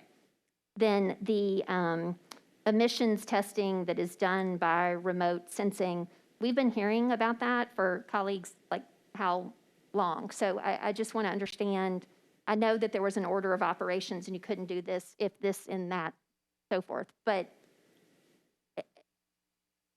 is there then a proposal? Is your proposal hinging on whether or not the Biden administration says, so like the Biden administration says, we're going to drop this to 65, you might have a proposal. But if they say they're going to drop it to 60, would then your proposal absolutely, okay, we're all in on remote sensing, there's no way we can achieve 60 without it. I mean, is that advisory from the Biden administration? Is that sort of the linchpin for your recommendation from a strategic standpoint? Because I feel like, I mean, vehicle emissions, vehicle testing won't be here forever. I mean, it definitely has a diminishing return. But whether that day is today, I don't think it is. And colleagues, we are speaking on the deferral now. We're not trying to solve all the air pollution problems in Nashville tonight. yeah, I appreciate understood. the I guess the discussion. last question then is like, so we would anticipate that we would know, I think, Council Lady Allen, I think my question and concern around deferral comes in to Councilman Pulley's point, Council, how long for a deferral? Because I think, if is it sufficient time to understand from the EPA what the recommendation would be, or is that 6 months from now? So the current motion is to January, and Mr. Jamison, do you feel like we'll have an indication from federal administration? Excuse me. I'm sorry, okay, so the current one is for a one meeting deferral, and that's what we're discussing. Right, That's and the question. I I apologize. appreciate your point, Council Lady. I think I am concerned respectfully. I'm not a member of the committee. I am a co-sponsor of the legislation. I want to appreciate the sponsors, time frame to have this addressed, but I worry or wonder if one meeting is sufficient. And that's kind of my question, particular to the broader strategies, the holistic, what we will know from the EPA. So just from a procedural standpoint, we've had a one meeting deferral proposed. We vote that one up or down before we move to something else. Unless someone wanted to amend the motion to something later. That was the question. So I thought Councilmember Vercher someone mentioned it January.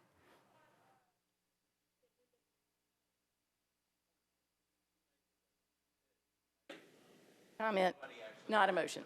Okay, I stand corrected. Thank you for that clarification. So we currently have a motion on the floor to defer to December 7th right now. We have discussed at length other options, including January, but that has not been moved. Is there further discussion? Are we ready to vote on the motion for Councilmember Pulley? So there is a current motion for a 1 meeting deferral, and is it possible to amend that, or do we have to vote it up and down? The sponsor of the motion. The sponsor of the motion could amend the motion or withdraw the motion. I think otherwise you're voting up or down on a one meeting deferral. Okay, thank you. And now I can't remember who was the sponsor of that motion. Councilmember Vercher. Chair, I'll amend the motion from the feedback from the committee and from what we've heard from the health department. Okay. And from Mr. Jamison as well. I just don't know that date to put the committee at ease that we just were discussing. Is that January? January is what I have. I don't have my glasses on, Mike, so I can't see you. January 4th. Okay, Chair, I move for a deferral for January 4th with the understanding that they're going to provide all that information that we just discussed. Okay, and if you and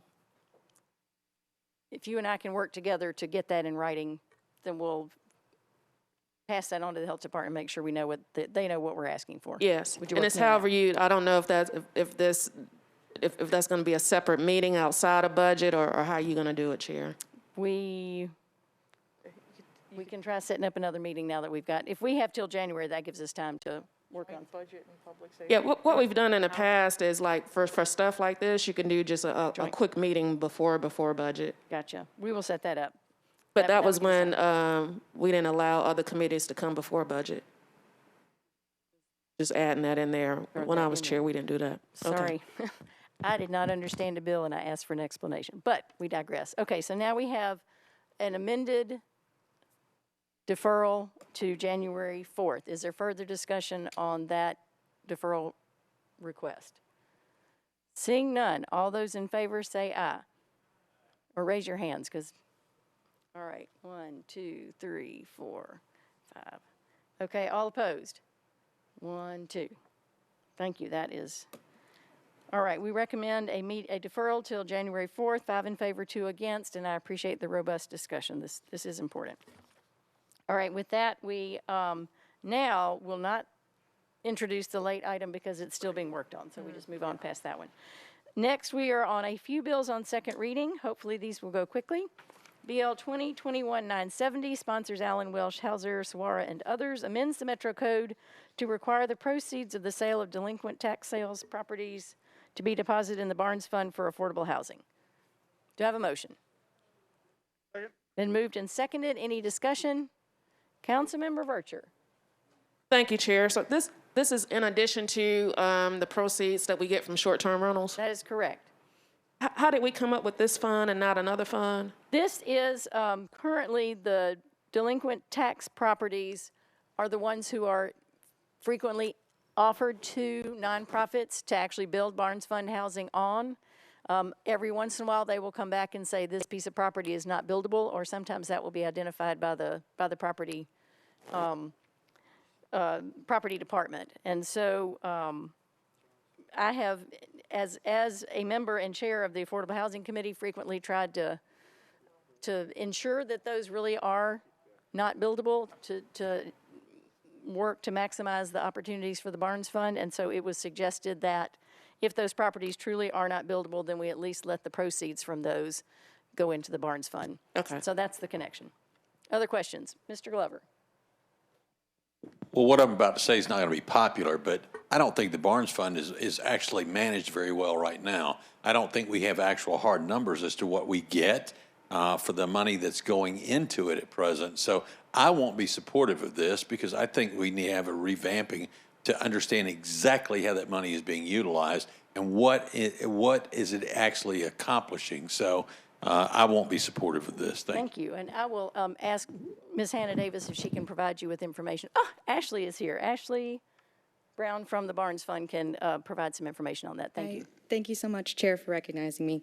I briefly wanted to say I'm happy to sit down with you anytime, Councilmember Glover, to talk about what we're doing with the Barnes Fund in regards to the units that we've been able to build with all of both the back tax properties that we grant out as well as the general operating dollars that we put to use through the Barnes Fund for grants to nonprofit affordable housing developers. However, in this particular instance, these nonprofit grantees typically go through our back tax portfolio and they look at all of those lots and make sure that we can build on them. If a lot goes through several different iterations of different rounds and they remain unselected, that is the only time that we've ever requested to surplus any lots and have not until this time surplused any lots for the last 7 rounds.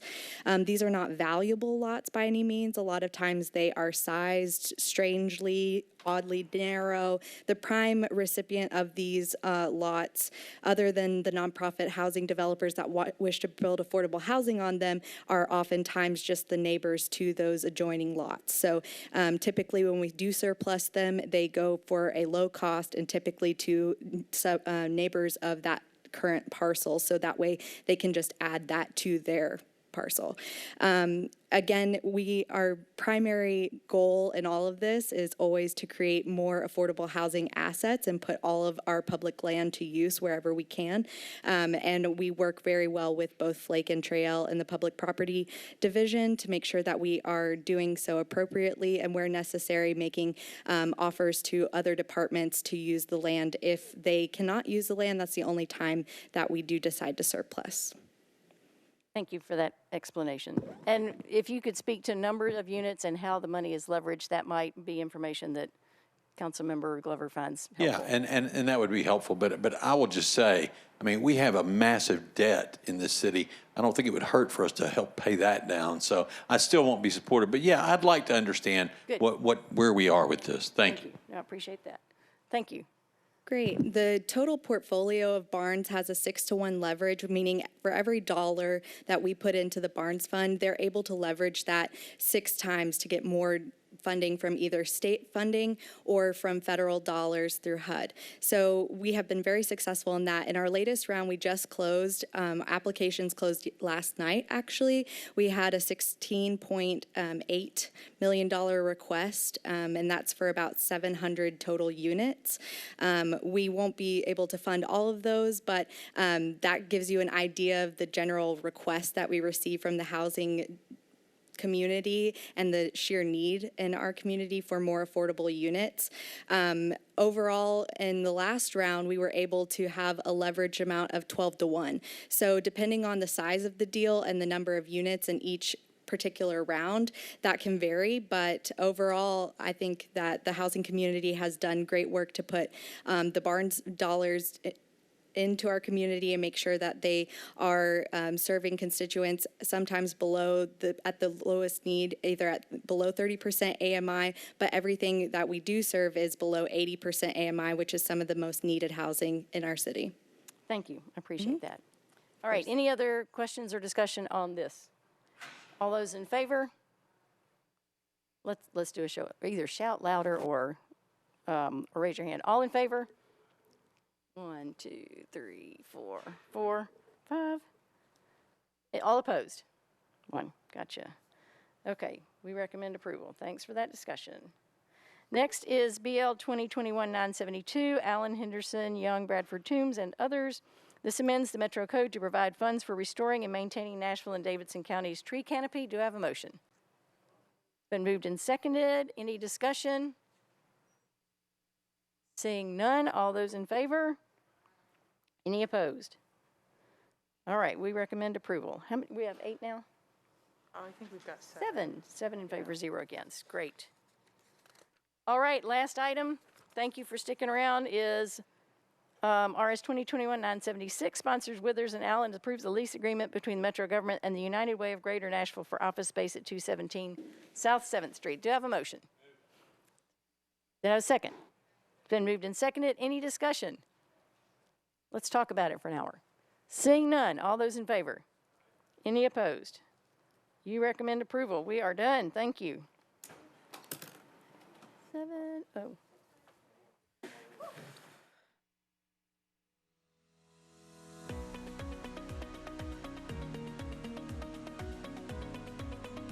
This has been a service of the Metro Nashville Network. If you would like to see this presentation again, or for more information on this and other programs, visit nashville.gov.